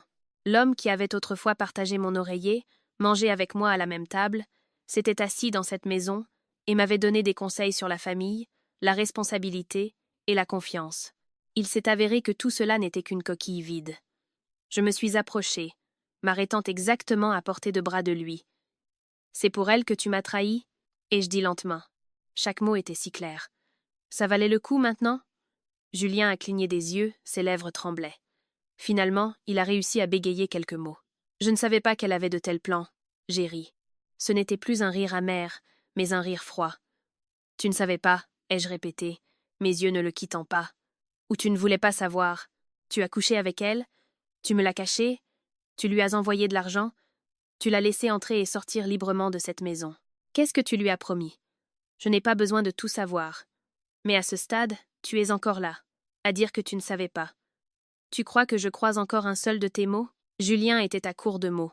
J'ai clairement vu la sueur commencer à perler sur ses tempes, alors que la climatisation était allumée dans la pièce. L'autorité et le calme qu'il avait utilisés jusqu'à présent pour dissiper tous mes soupçons avaient maintenant disparu sans laisser de traces. Devant moi se tenait seulement un lâche, essayant de s'accrocher à sa dernière bouée de sauvetage. Chloé, en entendant cela, n'a visiblement pas pu supporter plus longtemps. Elle a fait un pas en avant, ses yeux fixés sur Julien. Sa voix a presque crié. « Julien, parle, tu m'aimes, non? Tu as dit que tu ne m'avais jamais oublié. Parle. » Toute la pièce s'est de nouveau échauffée à cette phrase. J'ai regardé droit Julien. C'était le moment. S'il s'avançait, s'il défendait Chloé, comme il l'avait souvent fait, au moins je ne serais pas si dégoûtée, car cela correspondrait à son vrai visage. Mais non. Il est resté silencieux. Non seulement il est resté silencieux, mais il a même reculé d'un pas, très lentement, comme pour s'éloigner instinctivement de Chloé. Juste ce seul pas en arrière a immédiatement changé le visage de Chloé. J'ai clairement vu la stupéfaction, puis la honte, puis la colère déferlante dans ses yeux. Luc, qui se tenait à proximité, a ri avec mépris. Son rire n'était pas joyeux, juste plein de sarcasme et d'amertume. Il a croisé les bras sur sa poitrine et a regardé sa femme comme s'il voyait une étrangère. « Tu vois ?» a dit Luc. Sa voix était rauque, mais aiguë. « Tu n'es qu'une solution temporaire. Dès qu'il est question d'argent, de maison et de responsabilité, qu'es-tu à ses yeux ?» Chloé a regardé son mari fixement, puis de nouveau Julien. Ses deux mains étaient si fermement serrées en poing que les phalanges de ses doigts étaient blanches. Elle secouait la tête continuellement. Impossible. Je n'ai pas perdu. Je n'ai pas perdu. Sa première phrase tremblait encore. La suivante est devenue un cri. J'étais avec toi jusqu'à présent. J'ai supporté tant de choses. Je porte ton enfant. Tu ne peux pas me jeter comme ça, a-t-elle dit, tout en s'avançant pour saisir la main de Julien. Mais Julien a reculé loin. Ce mouvement d'esquive était comme un couteau qui a poignardé directement le reste de l'estime de soi de Chloé. Elle s'est arrêtée, ses cheveux en désordre, son visage mouillé de larmes, mais ses yeux brûlaient de colère. J'ai alors su que cette femme avait complètement perdu son sang-froid, et j'ai alors senti que c'en était assez. Je ne voulais plus entendre de défense. Je ne voulais plus voir comment ils s'attaquaient les uns les autres avec leurs sentiments sales. J'ai mis la main dans ma poche. J'ai sorti mon téléphone. Tous les trois se sont tournés vers moi en même temps. J'ai déverrouillé l'écran très lentement, si calmement que cela semblait froid, puis j'ai ouvert le dossier déjà préparé. Le premier était une capture d'écran des messages ambigus de Chloé à Julien. Le suivant était l'historique des virements. Ensuite, un court enregistrement audio du salon, où Chloé s'était une fois approchée très près de lui, d'une voix artificielle et maniérée, et Julien avait répondu sur un ton que je n'avais jamais entendu de lui en 6 ans. Finalement, j'ai joué la vidéo de la petite caméra sur l'étagère. Sur l'écran, on voyait clairement Chloé entrer dans la maison quand je n'étais pas là. La scène où ils étaient trop proches l'un de l'autre dans le salon. Le silence et les regards sur lesquels, si je posais des questions, on me répondait toujours par 2 mots. « Tu réfléchis trop ». Luc a serré la mâchoire. Chloé a reculé lentement. Ses yeux étaient fixés sur l'écran, comme si elle voyait son propre jugement, et Julien ne pouvait presque plus se tenir debout. Sans regarder plus loin, je savais qu'il avait compris une chose. À partir de maintenant, plus rien ne pouvait être réparé. J'ai éteint l'écran, le téléphone à la main, puis j'ai levé la tête et les ai regardés un par un. Ma voix était très douce, très claire, pas forte, mais suffisante pour que personne n'ose intervenir. Tout cela est suffisant pour mettre fin à tout. En disant cela dans mon âme, il n'y avait plus de tempête qui faisait rage, comme lorsque j'étais dans le hall. Ce qui restait, c'était un vide froid et spacieux. Et dans ce vide, je savais exactement que ce mariage, cette fausse famille, et toute leur trahison sale ne trouveraient plus de retour en arrière. En prononçant cette phrase, toute la pièce est redevenue silencieuse. C'était un silence si lourd, comme si après que toutes les couches de mensonges aient été arrachées, personne n'avait plus le visage pour dire un seul mot. Je me tenais droite, regardant les 3 personnes en face de moi, puis je me suis lentement dirigée vers une petite armoire à côté du bureau. Dans le tiroir du bas, j'avais préparé quelque chose depuis des jours. Quand mes soupçons étaient devenus si grands que je ne pouvais plus dormir tranquillement, j'ai sorti une liasse de papier, je suis retournée à la table et je les ai posés devant Julien. La première page était la demande de divorce. J'avais déjà tout préparé l'après-midi. J'attendais juste le moment, que je savais arriverait certainement. Je l'ai posé très lentement, mais le bruit du papier touchant la surface en verre a quand même fait sursauter Chloé. Julien a regardé la lettre comme s'il voyait un objet étrange et effrayant. J'ai parlé, pas fort, mais avec une telle fermeté que chaque mot semblait s'enfoncer au milieu du salon. Signe. Je n'ai plus besoin d'explication. Julien a levé la tête et m'a regardé.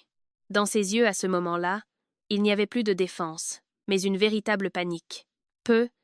Être que ce n'est que lorsque j'ai sorti les papiers du divorce qu'il a vraiment cru que plus rien ne pouvait être sauvé. Sa voix était incertaine. « Sophie, calme-toi. Donne-moi une chance de m'expliquer. » J'ai immédiatement coupé court. Je t'ai donné une chance pendant 6 ans. Tout le corps de Julien s'est radi. Je l'ai regardé droit dans les yeux. Je n'ai pas esquivé, et je n'ai pas laissé transparaître la moindre faiblesse. Tant que j'étais ta femme, je t'ai fait confiance, j'ai été patiente avec toi. J'ai écouté quand tu disais que je réfléchissais trop. J'ai écouté quand tu disais de ne pas exagérer. J'ai écouté quand tu disais qu'elle n'était que ta belle-sœur. Pendant des années, encore et encore. Si tout cela n'était pas une chance suffisante, alors quelle autre chance veux-tu, jusqu'à ce que tu amènes ta maîtresse dans la maison, jusqu'à ce qu'elle tombe enceinte et me monte sur la tête. Seulement alors ce sera assez. Julien a ouvert la bouche, mais n'a finalement rien pu dire. Je savais que maintenant, il n'avait plus de mots sur lesquels s'appuyer. Tout était ruiné jusqu'à la racine. Je me suis tournée vers Chloé. Elle se tenait à côté du canapé. Ses 2 mains serraient son ventre. Son visage était pâle, ses yeux encore rouges, mais son regard était déjà différent. Il n'y avait plus de défi, ni le simulacre de la victime en pleurs. La réalité, à la vue des papiers du divorce qui gisaient sur la table, lui a finalement fait réaliser que le drame qu'elle avait joué jusqu'à présent était arrivé à un dernier acte immuable. Je l'ai regardé de la tête aux pieds, puis j'ai dit très lentement « Et toi, cet enfant, tu veux le garder ou non, qu'il naisse ou non, à partir de maintenant, ce n'est plus mon affaire. Ne me regarde pas comme si je devais avoir pitié de toi. Celui qui t'a amené jusqu'ici, c'est toi-même, pas moi. » Chloé s'est mordu la lèvre, ses larmes ont recommencé à couler, mais cette fois, cela ne me dérangeait plus, je me sentais juste fatiguée. Fatiguée de ces gens qui commettent des erreurs, mais qui veulent toujours que le monde les regarde avec pitié. Luc, qui était appuyé contre la chaise, a éclaté d'un rire court, sec et aigu en entendant cela. « Tu crois que tu as gagné ?» Il a regardé sa femme. Son regard était glacial. « Maintenant, tu n'as plus rien. » Cette phrase était comme une dernière gifle au visage de Chloé. J'ai clairement vu son épaule trembler. La femme qui avait cru un jour tout tenir entre ses mains, le vieil amour, l'enfant et même cette maison, se tenait maintenant au milieu du salon, sans rien à quoi s'accrocher. Julien n'osait pas l'admettre. Luc l'avait démasqué. Et moi, j'avais posé les papiers du divorce. Cela signifie que la position qu'elle convoitait, qu'elle voulait occuper, je venais de la détruire d'une autre manière. Non pas parce que j'avais perdu et que j'étais partie, mais parce que je les avais activement chassés, tous les 2, de ma vie. J'ai pris le porte-clés sur la table. Il y avait la clé de la porte d'entrée, la clé du portail et le badge d'accès à l'immeuble, que Julien utilisait habituellement. Je l'ai posé brusquement devant Julien. Le cliquetis du métal sur le verre s'est fait entendre très clairement, très froidement. « Cette maison est la mienne, » ai-je dit. « À partir d'aujourd'hui, vous sortez. » Julien semblait ne pas y croire. Il a regardé le porte-clés, puis moi. Ses yeux étaient écarquillés. « Tu me mets dehors ?» Je l'ai regardé droit dans les yeux. Si cela s'était produit il y a quelques mois, peut-être que la question seule aurait suffi à me serrer le cœur, mais pas maintenant. J'étais si calme que je me sentais moi-même étrangère. « Non, ai-je répondu. Je ne te mets pas dehors, je te remets simplement à ta vraie place. Il a cligné des yeux, comme s'il ne comprenait pas. J'ai appuyé chaque mot clairement, sans élever la voix, mais c'était suffisant pour que cela se grave sur son visage. Un étranger. Ces deux mots venaient d'être prononcés. Le visage de Julien est devenu livide. Être que ce n'est qu'alors qu'il a compris. Sa plus grande perte n'était pas la maison, ni les papiers du divorce, mais le fait qu'à partir de maintenant, à mes yeux, il n'était plus un mari, plus un parent, et même plus une partie de cette vie, juste un étranger. Un étranger qui était entré un jour, avait tout détruit, et devait maintenant sortir. Chloé est restée figée. Luc a détourné la tête, son épaule s'est raidie, comme s'il avalait quelque chose de grand. Et moi, après avoir fini de parler, sans attendre d'autres mots, je me suis retournée et je suis allée directement dans la chambre. J'ai sorti une valise, j'ai ouvert l'armoire, j'ai pris quelques vêtements et des documents importants. Je ne me suis pas mise en colère. Je n'ai pas jeté d'objets, je n'ai pas juré, car à ce stade, je n'avais plus besoin de mots forts pour prouver ma douleur. C'est précisément le silence qui a rendu cette maison la plus effrayante. De l'extérieur, j'entendais encore leur halètement, le bruit d'une chaise qui glisse, les sanglots étouffés de Chloé, la voix de Julien qui m'appelait très doucement par mon nom, mais n'osait pas entrer. Tout cela se mélangeait en un chaos étouffant et pitoyable. Mais je ne me suis pas retournée, car je savais pertinemment qu'à partir de maintenant, la pièce extérieure n'était plus le lieu d'un faux bonheur, juste un endroit où tous les mensonges venaient d'être complètement démasqués. Et j'étais finalement la seule à être assez consciente pour sortir la première. Je venais de tirer le tiroir pour prendre quelques documents personnels quand un bruit fort s'est fait entendre du salon. Pas un appel, ni un pas habituel, mais le bruit d'une chaise brutalement tirée, puis le bruit de papier qu'on déchire sur la table. Je me suis immédiatement retournée. C'est précisément à ce moment que Chloé s'est déjà avancée et a saisi la pile de papier du divorce que j'avais posée devant Julien. Tout s'est passé en un clin d'œil. Elle a saisi les papiers, ses yeux rouges brûlaient, ses cheveux étaient en désordre. Puis, au milieu de la pièce, elle les a déchirés. Le bruit du papier qui se déchire s'est fait entendre plusieurs fois, si sec et effrayant. Des morceaux de papier blanc sont tombés sur le sol. Chloé haletait, sa poitrine se soulevait et s'abaissait. Puis elle a levé la tête et m'a regardée. Sa voix était aiguë, ayant presque perdu toute fausse apparence. « Tu crois que tu as gagné ? » ?»« Pas encore. » J'étais sur le seuil de la porte. Une de mes mains tenait encore un dossier. J'ai regardé la scène en silence. Être que Chloé pensait qu'en déchirant les papiers, elle pouvait aussi déchirer ma décision. Mais ce qui m'a effrayée, ce n'était pas son acte impulsif, mais le fait que même à ce stade, elle sentait qu'elle avait le droit de me déclarer la guerre dans ma propre maison. Julien, à ce moment-là, comme s'il était sorti de sa torpeur, s'est écrié. Sa voix était un mélange de colère et de panique. « Chloé, arrête !» Mais plus on lui interdisait, plus elle se déchaînait. Elle a regardé Julien fixement.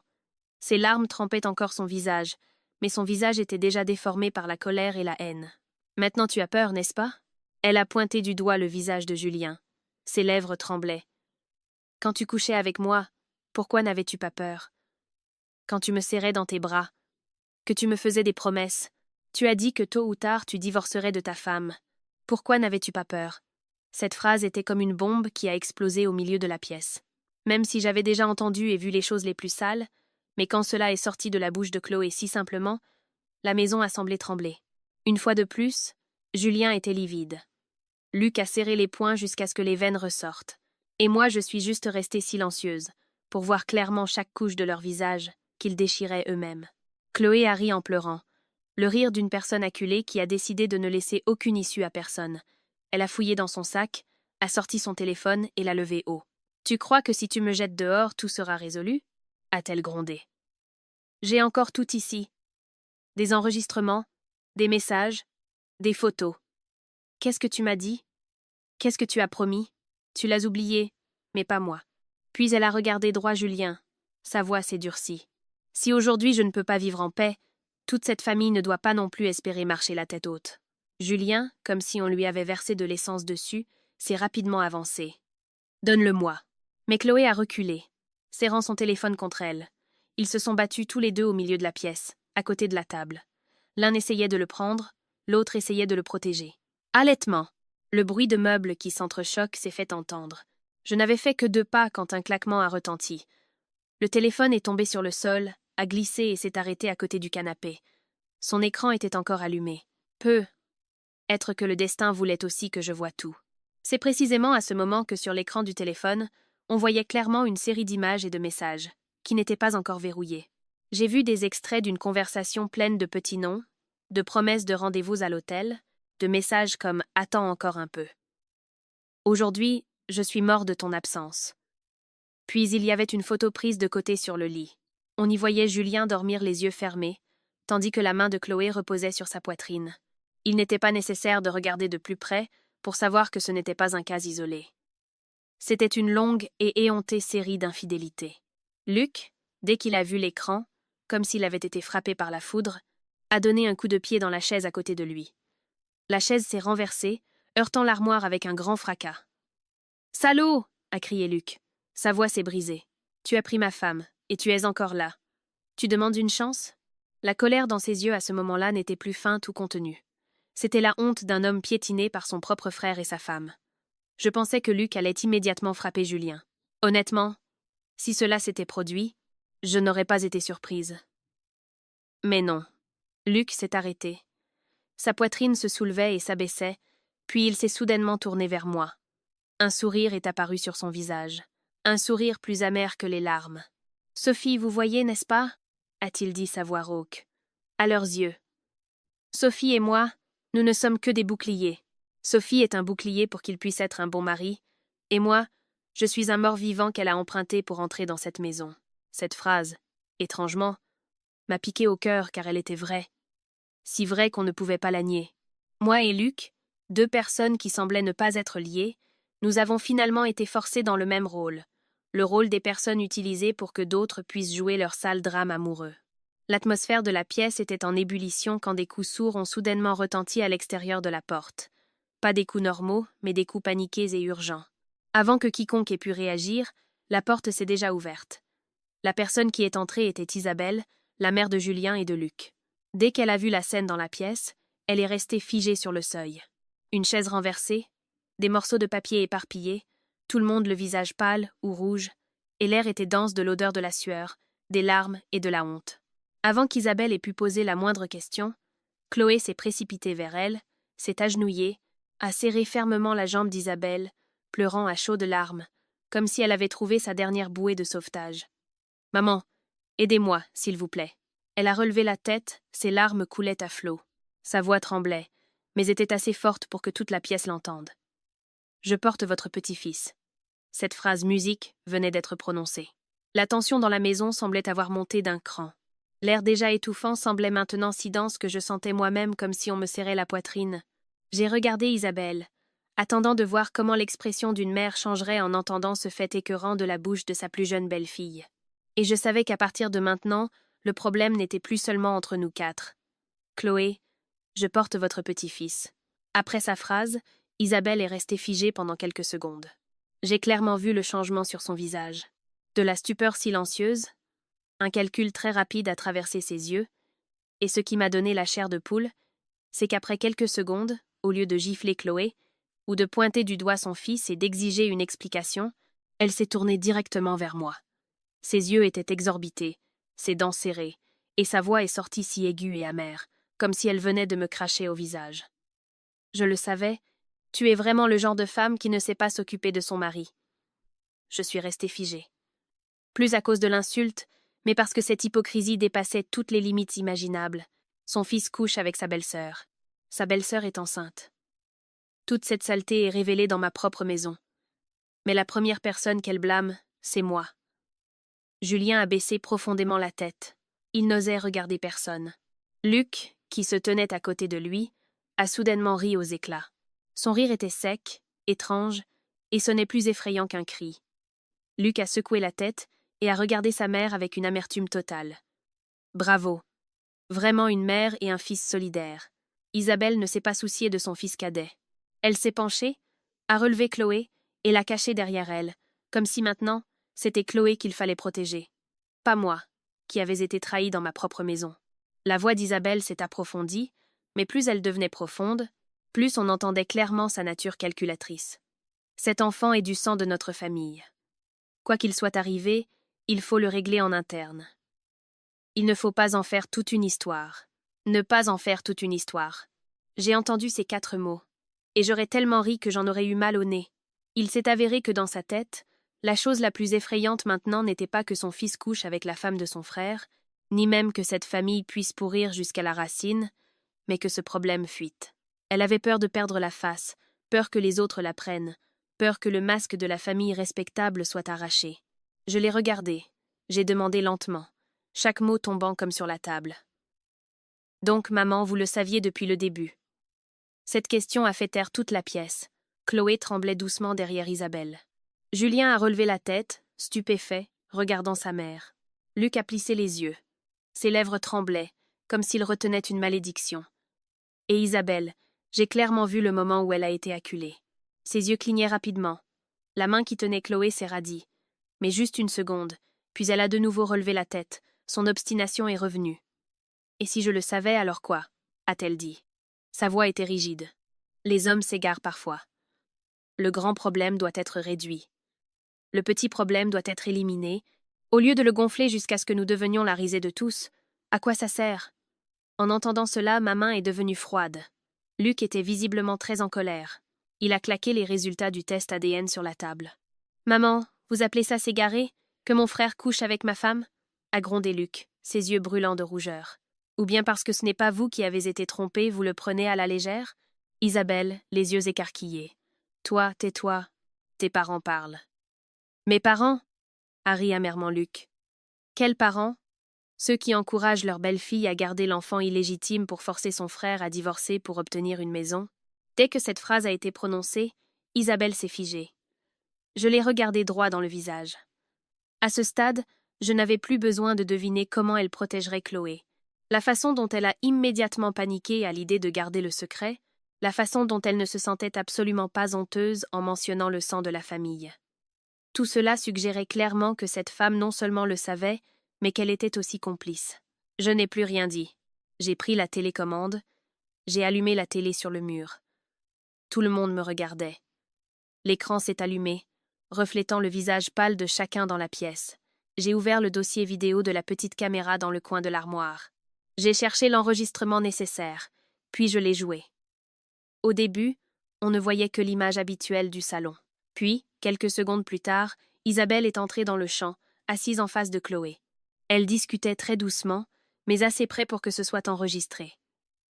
La voix d'Isabelle s'est fait entendre si clairement dans la pièce silencieuse. « Garde cet enfant. Dès qu'elle divorce de Julien, tôt ou tard, cette maison tombera entre tes mains. » Chaque mot parfaitement enregistré. Indéniable. Toute la pièce semblait étouffée. J'ai clairement entendu Chloé respirer de surprise. Julien a reculé d'un pas. Son épaule s'est raidie, comme s'il était cloué sur place, et Isabelle.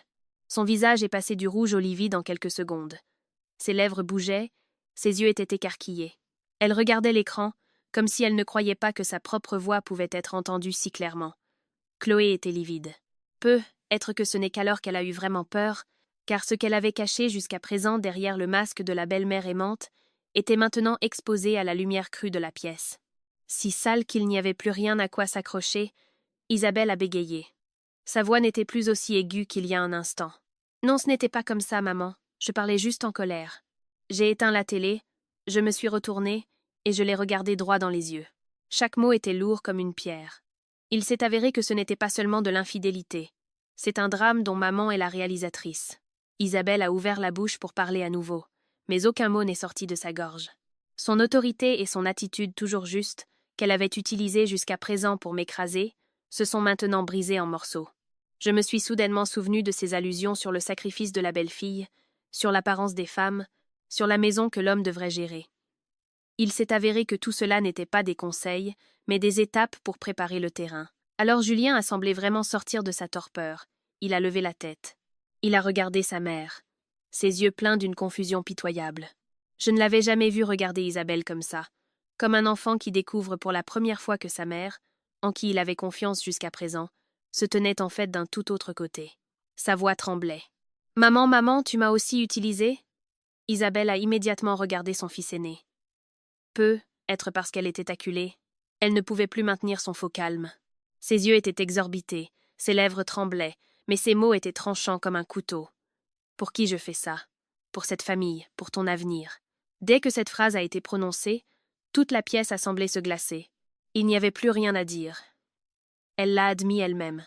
Pas parce qu'elle aime son fils, pas parce qu'il s'est égaré, pas parce qu'elle veut la paix dans la famille, mais pour cette maison, pour ce patrimoine, pour la cupidité emballée dans les 2 mots d'amour maternel. Je suis restée silencieuse, regardant la femme en face de moi. Et soudain, j'ai senti que toutes ces années de patience en valaient vraiment la peine.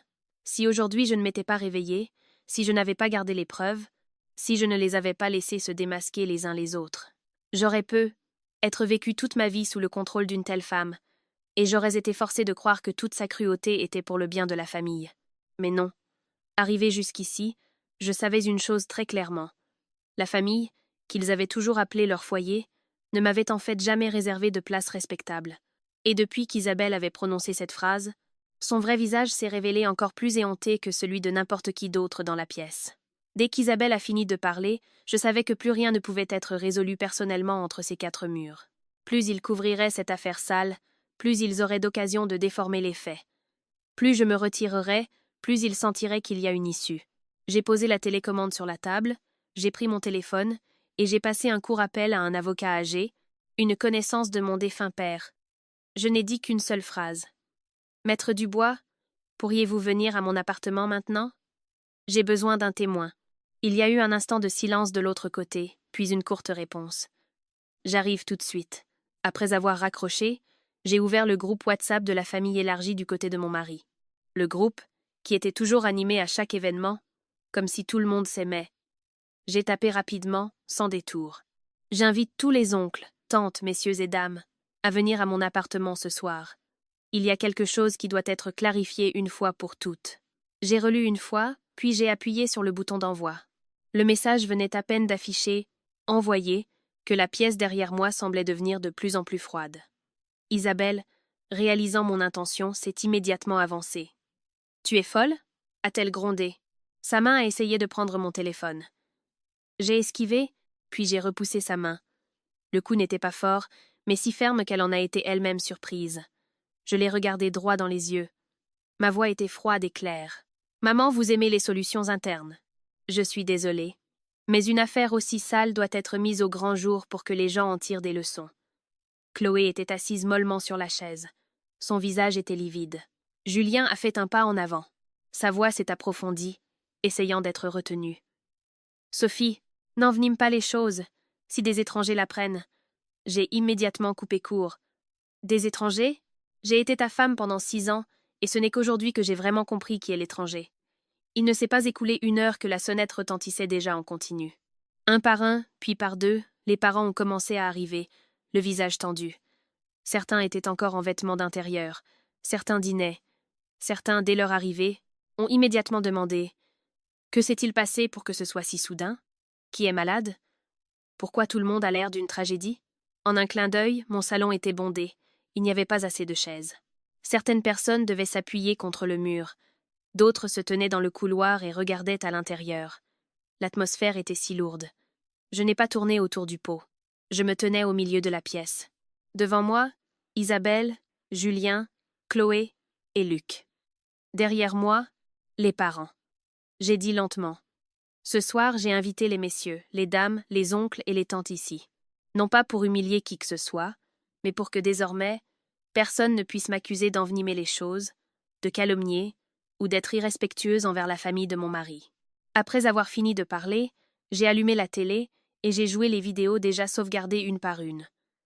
La scène où Chloé entre dans ma maison avec le code, la scène où ils sont trop proches l'un de l'autre. Les messages tendres, l'enregistrement audio, puis la vidéo la plus claire. Isabelle assise, conseillant à Chloé de garder l'enfant, d'attendre que je divorce pour obtenir l'appartement à mon nom. Le salon, qui était jusque-là animé, est soudainement devenu silencieux. Seul le son de la vidéo se faisait entendre, froid comme la glace. Dès que l'enregistrement s'est terminé, les chuchotements se sont immédiatement répandus comme des abeilles. Une tante, la bouche bée, a frappé sa cuisse. Mon Dieu, une belle-mère qui complote pour prendre la maison de sa belle-fille. Un oncle près de la porte a soupiré. Son visage était rouge. Honteux. Je n'ai jamais vu ça. Certains regardaient Isabelle comme s'ils voyaient une étrangère. Certains regardaient Chloé, puis secouaient la tête. La famille, qui avait toujours gardé les apparences, qui aimait parler de morale, a été démasquée par la vérité en quelques minutes, et il n'en restait rien. Julien, ne supportant peu être pas le regard des autres, s'est avancé pour parler. « Messieurs, dames, s'il vous plaît, écoutez mon explication. » Il venait d'ouvrir la bouche quand j'ai levé la main. « Toi, tais-toi. » Ma voix n'était pas forte, mais suffisante pour que toute la pièce se taise à nouveau. J'ai assez entendu pendant 6 ans. Aujourd'hui, ce sont les autres qui t'écoutent. Le visage de Julien est devenu bleu. Ses lèvres bougeaient, mais il n'osait plus parler. C'est précisément à ce moment que Luc s'est soudainement penché et a ouvert le sac qu'il avait apporté. De l'intérieur, il a sorti une épaisse liasse de papier et les a jetés sur la table. « Puisque tout le monde est réuni, » a dit Luc, sa voix rauque, mais étrangement si claire. « Alors regardez aussi le vrai visage de mon frère. » J'ai baissé les yeux. C'étaient des copies de relevés de comptes bancaires, des reconnaissances de dettes, quelques reçus écrits à la main. Chaque transaction, chaque date menait au nom de Julien. Luc a souri avec mépris, son regard piquant son frère. Jusqu'à présent, il a dit à la famille qu'il investissait, qu'il avait besoin de fonds pour le travail. En réalité, il a accumulé des dettes pour financer sa maîtresse. Toute la pièce s'est de nouveau agitée. Quelqu'un a pris les papiers et a lu en bégayant. 90 000 euros? C'est précisément à ce moment que le téléphone de Julien a sonné sans arrêt. Il a ignoré le premier appel. Le deuxième, le troisième sont arrivés si fréquemment. Être par panique, Julien a accidentellement appuyé sur le bouton du haut-parleur. La voix d'un homme, rude et forte, a immédiatement résonné dans la pièce bondée. « Écoute, c'est la dernière fois que je te le dis. Si à la fin de la semaine les 90 000 ne sont pas payés, ne nous blâme pas si on vient à ton bureau. Ne te cache pas !» Toute la pièce s'est immédiatement tue. Aucune autre preuve n'était nécessaire. Cet appel téléphonique suffisait à lui seul à enterrer le dernier reste de dignité de Julien. Je l'ai regardé, l'homme qui se comportait autrefois calmement, qui m'enseignait les bonnes manières, se tenait maintenant au milieu de ses parents, le visage pâle, la sueur coulant sur ses tempes, le téléphone tremblant dans sa main. Le regard des gens autour de lui a complètement changé. Ce n'était plus le Julien mature et bon, mais un escroc, un menteur, un débiteur qui avait entraîné toute sa famille dans la boue.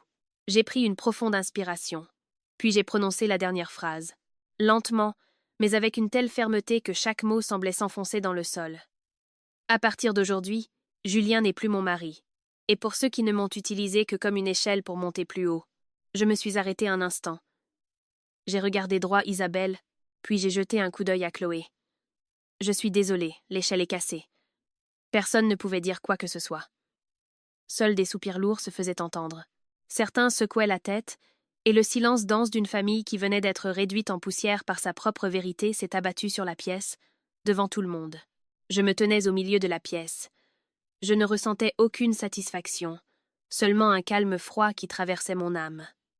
Parce que finalement, après des années de mépris, de tromperie et de jeu, j'avais mis tout le monde au grand jour, et à partir de maintenant, personne ne pourrait plus inverser l'histoire à sa guise. Ce soir-là, lorsque j'ai arraché tous leurs masques devant la famille élargie, tout s'est effondré beaucoup plus vite que je ne le pensais. Il y a des choses qui, cachées, semblent encore solides, mais une fois révélées, elles ne tombent pas en morceaux. Elles s'effondrent du toit aux fondations, entraînant avec elles tout ce qui a été construit pour tromper le monde. Le lendemain matin, à peine arrivé au bureau, Julien m'avait déjà appelé plusieurs fois. Au début, j'ai ignoré. Ce n'est qu'au 5e, 6e appel que j'ai décroché. Non pas parce que je voulais entendre son explication, mais parce que je savais que si je continuais à me taire, il viendrait certainement en personne. À l'autre bout du fil, sa voix était rauque et hésitante. Il n'y avait plus aucune trace de ce ton calme et autoritaire qu'il utilisait habituellement. « Sophie, s'il te plaît, écoute-moi. Mon bureau a reçu une plainte. Des photos, des reconnaissances de dettes. Ce matin, la direction m'a convoquée. C'est ton œuvre, n'est-ce pas? » Je suis restée silencieuse un instant, puis j'ai répondu. « Je n'ai pas le temps de juger ton comportement. Ce qui se propage, c'est à cause de ton mode de vie. Ainsi, d'autres ont des raisons de te dénoncer. » Il est resté silencieux pendant quelques secondes, puis a soudainement baissé la voix. Il a presque supplié. « Sophie, je t'en supplie, retire la plainte. Si je perds ce travail, je suis mort. » J'ai regardé l'écran de mon ordinateur. Ma voix était sans émotion. Ce n'est pas moi qui te tue, mais ta trahison et ta cupidité. Après avoir dit cela, j'ai raccroché. L'après-midi, il est effectivement venu au bureau. En sortant de l'ascenseur, je l'ai vu là. Ses vêtements étaient froissés, ses yeux cernés, ses cheveux en désordre. En une seule nuit, il semblait avoir vieilli de plusieurs années. L'homme qui était toujours soigné et autoritaire se tenait maintenant comme un perdant dans le hall. En me voyant, il s'est immédiatement approché, mais avant qu'il ne puisse me toucher, le gardien de sécurité du bâtiment l'a arrêté. Il m'a appelé par mon nom, sa voix incertaine. « Sophie, s'il te plaît, ne sois pas si cruelle. Notre problème peut être résolu pacifiquement. » Je me suis retournée et je l'ai regardé. J'ai trouvé cela à la fois amusant et amer. Résolu pacifiquement? Quand tu m'as trompé et que tu as prévu de prendre ma maison, tu te souvenais de cette phrase? Je me tenais à quelques pas de lui, et je parlais assez fort pour qu'il entende. Quand tu couchais avec ta belle-sœur, tu pensais que c'était un problème qui pouvait être résolu pacifiquement? Quand tu as laissé ta mère comploter pour obtenir ma maison, tu pensais que c'était une affaire interne? Maintenant que tu as perdu ton travail, tu as peur, mais il est trop tard. Il est resté figé, ses yeux étaient rouges, comme s'il était sur le point de pleurer. Mais je ne suis pas resté plus longtemps. Il y a des gens qui ne comprennent les conséquences que lorsqu'ils perdent leur argent, leur position et leurs moyens de subsistance, alors qu'ils ont autrefois piétiné si facilement la douleur, la confiance et la dignité d'une autre personne. Les nouvelles de Chloé n'étaient pas meilleures. Sa famille de son village est arrivée le lendemain. Jusqu'à présent, ils pensaient que leur fille avait fait un sacrifice, qu'elle avait accepté Luc par amour et dévouement. Quand la vérité a éclaté, sa propre mère a giflé Chloé au milieu du salon de sa belle-mère, en pleurant et en maudissant. « Tu as déshonoré tous nos ancêtres. Les gens pensaient que tu souffrais.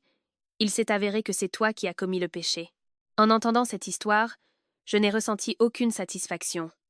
J'ai juste senti que dans ce monde, plus les rôles sont joliment peints, plus ils sentent mauvais quand on les arrache.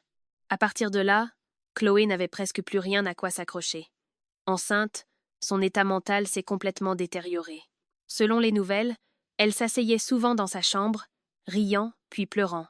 Parfois, elle appelait Julien des dizaines de fois, suppliant, maudissant, puis menaçant de se suicider. Mais à ce stade, même Julien ne pouvait plus se sauver lui-même, encore moins elle. Luc, cependant, était différent. Après le choc, il était plus lucide que je ne le pensais. Cette même semaine, il a déposé la demande de divorce, sans drame, sans crise de colère, sans tergiversation. Quand un parent lui a conseillé d'être généreux, Luc a juste souri froidement et a répondu « J'ai été assez stupide une fois ». Cette phrase s'est rapidement répandue parmi les parents, et tous ceux qui l'ont entendue se sont tus. Car il y a en effet des blessures qu'on ne peut pas simplement avaler. Et Isabelle, la femme qui m'avait autrefois enseigné avec arrogance comment être une bonne belle-fille, comment faire des sacrifices et comment penser à la famille, n'osait plus marcher la tête haute. Une connaissance m'a raconté que lorsqu'elle était au marché, quelques maraîchers l'ont regardée et ont chuchoté dans son dos. C'est cette femme qui a dit à son fils de divorcer de sa femme pour obtenir la maison de sa belle-fille. Après avoir acheté ses légumes, elle est rentrée chez elle en hâte, n'osant plus marchander comme d'habitude. La dignité qu'elle avait gardée toute sa vie s'est finalement effondrée à cause de sa propre cupidité. Un après-midi, elle est venue à mon appartement. Il n'y avait plus de ton dur ni de regard supérieur. Elle s'est assise. Ses yeux étaient rouges, et a dit « Ma petite Sophie ». Cela sonnait si doucereux que c'en était écœurant. Après tout, nous étions une famille. N'étirons pas plus cette affaire. J'ai posé un verre d'eau sur la table et je l'ai regardé droit dans les yeux. « Maman, vous vous trompez. Depuis que vous avez prévu de me mettre dehors de ma propre maison, vous avez décidé. » Elle était à court de mots, ne s'attendait pas à ce que je puisse parler avec une telle fermeté, mais je ne voulais plus rien entendre. Je leur avais donné trop de chances de jouer à la famille. Quelques jours plus tard, Julien a été suspendu de son travail. Les créanciers venaient constamment. Les gens qui le respectaient autrefois l'évitaient maintenant. Le monde est ainsi. Quand vous êtes debout, les gens vous regardent différemment. Quand vous tombez, ils s'éloignent plus vite que vous ne le pensez. Dans son désespoir, Julien a blâmé Chloé. Il a accusé Chloé d'avoir ruiné sa vie, d'être cupide et d'avoir dépassé les limites. Mais Chloé n'a fait que rire amèrement, le rire étrange d'une personne qui n'a plus rien à perdre. « Tu me blâmes ?» a-t-elle dit. « N'est-ce pas toi qui as promis de divorcer de ta femme? Est-ce que je t'ai forcé ?» Deux personnes qui étaient autrefois si étroitement liées s'attaquaient maintenant plus cruellement que des ennemis. J'ai observé tout cela de loin, sans intervenir, sans satisfaction. Je n'ai vu qu'une chose. Il y a des gens qui n'ont pas peur de perdre leur morale. Ils trahissent, mentent, piétinant les autres, et dorment encore tranquillement. Ils ne connaissent la douleur que lorsqu'ils perdent leur argent, leur honneur et leur issue. Et cette douleur, finalement, n'est pas parce qu'ils se sont repentis, mais parce qu'ils doivent en payer le prix. 1 mois plus tard, mon divorce a été finalisé, plus rapidement que je ne le pensais. Être parce qu'à ce moment-là, aucun de nous n'avait plus rien à défendre. Julien a quitté la maison presque les mains vides. Non pas parce que j'étais cruelle, mais parce que cette maison, depuis le début, n'avait jamais été la sienne. C'est l'héritage de mes parents. Un endroit que j'ai entretenu avec un travail acharné. Un toit construit de sueur, de confiance et de ces années où je voulais sincèrement bien vivre dans ce mariage. Le jour où le serrurier est venu changer la serrure, je me tenais à côté de lui, regardant l'ancienne serrure être retirée. J'ai eu un sentiment étrange dans mon cœur, pas de joie, pas de satisfaction, et pas non plus le sentiment de victoire. J'ai juste eu l'impression de fermer une porte qui pourrissait depuis longtemps. Ce n'est que maintenant que j'avais le courage de la changer. Ensuite, j'ai rangé la maison.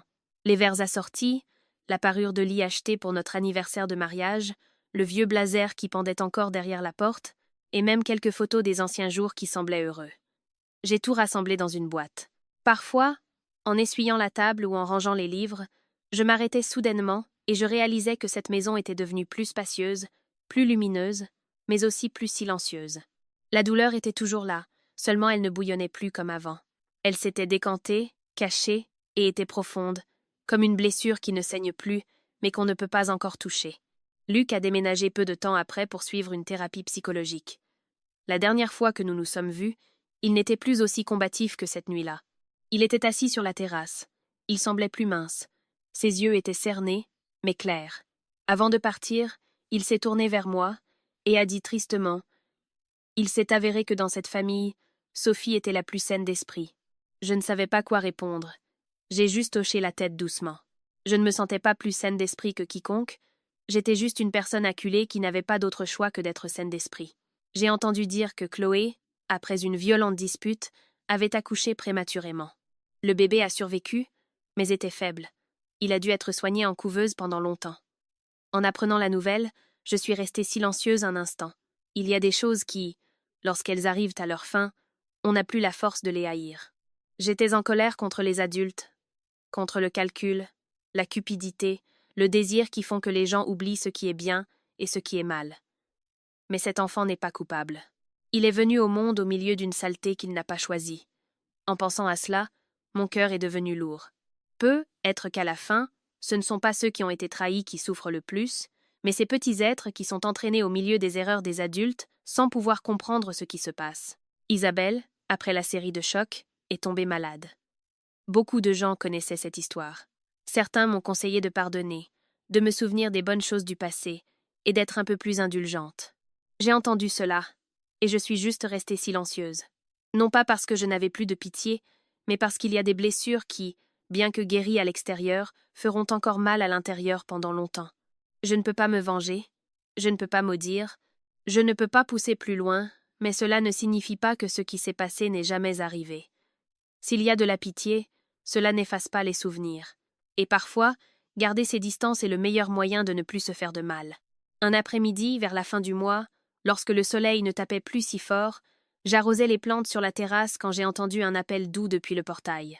J'ai levé la tête et j'ai vu Julien là.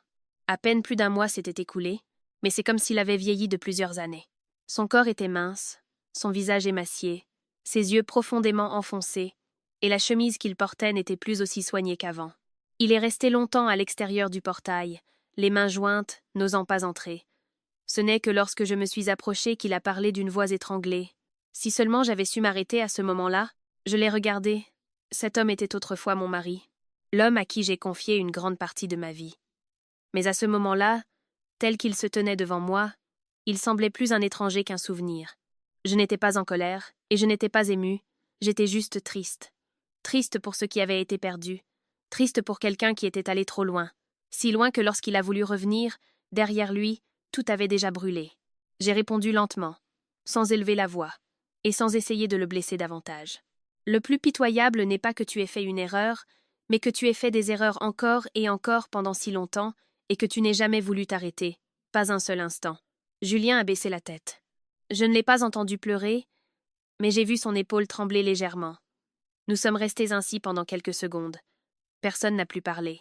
Je n'ai pas claqué la porte, et je n'ai pas dit de mots durs. J'ai juste fermé très lentement le portail. Il y a des gens sur qui, à un certain point, il n'est plus nécessaire de se venger. Car la vie, à sa manière, l'a déjà fait à notre place. Après tout cela, j'ai repris le rythme de la vie normale. Je rentrais du travail, je cuisinais pour moi. Le week-end, je lavais les draps, je nettoyais le balcon, je changeais la fleur dans le petit vase sur la table de la salle à manger. Ces petites choses m'ont ramené à la vie la plus réelle. Il y avait des soirs où j'étais assise seule devant la table de la salle à manger, et personne ne me demandait rien. Je me sentais encore vide, mais ce vide n'était plus aussi étouffant qu'avant. C'était un espace vide où le vent pouvait souffler. Être froid, mais au moins je pouvais respirer. J'ai réalisé que la solitude n'est pas plus effrayante que de vivre à côté d'un traître, mais de devoir feindre la paix tous les jours. Souvent, l'après-midi, j'étais assise près de la fenêtre, regardant la lumière du soleil sur la terrasse. Je pouvais rester assise ainsi pendant longtemps, sans penser à de grandes choses, juste en regardant silencieusement le changement de couleur de la lumière. Puis un jour, je me suis dit, la plus grande douleur d'une femme n'est pas quand on la trahit, mais quand elle se rend compte qu'elle a été patiente trop longtemps avec une personne qui ne le mérite pas. Mais tant qu'à un certain point, nous sommes encore assez conscients pour partir, il n'est pas encore trop tard. Mon histoire ne se termine pas par une victoire triomphale, ni par une scène satisfaisante, comme dans les histoires populaires. Cette histoire se termine par un calme très profond. J'ai perdu un mariage, un mari que je croyais un jour être à mes côtés pour toute la vie, et une partie du temps que j'y ai sincèrement investi. Mais en échange, j'ai gardé ma dignité, j'ai gardé ma maison, et surtout, je me suis gardée moi-même, la femme qui a failli être détruite dans un drame familial aussi sale, mais qui a finalement pu en sortir sur ses propres jambes. Lentement, douloureusement, mais sans perdre les dernières miettes de bonté de son âme.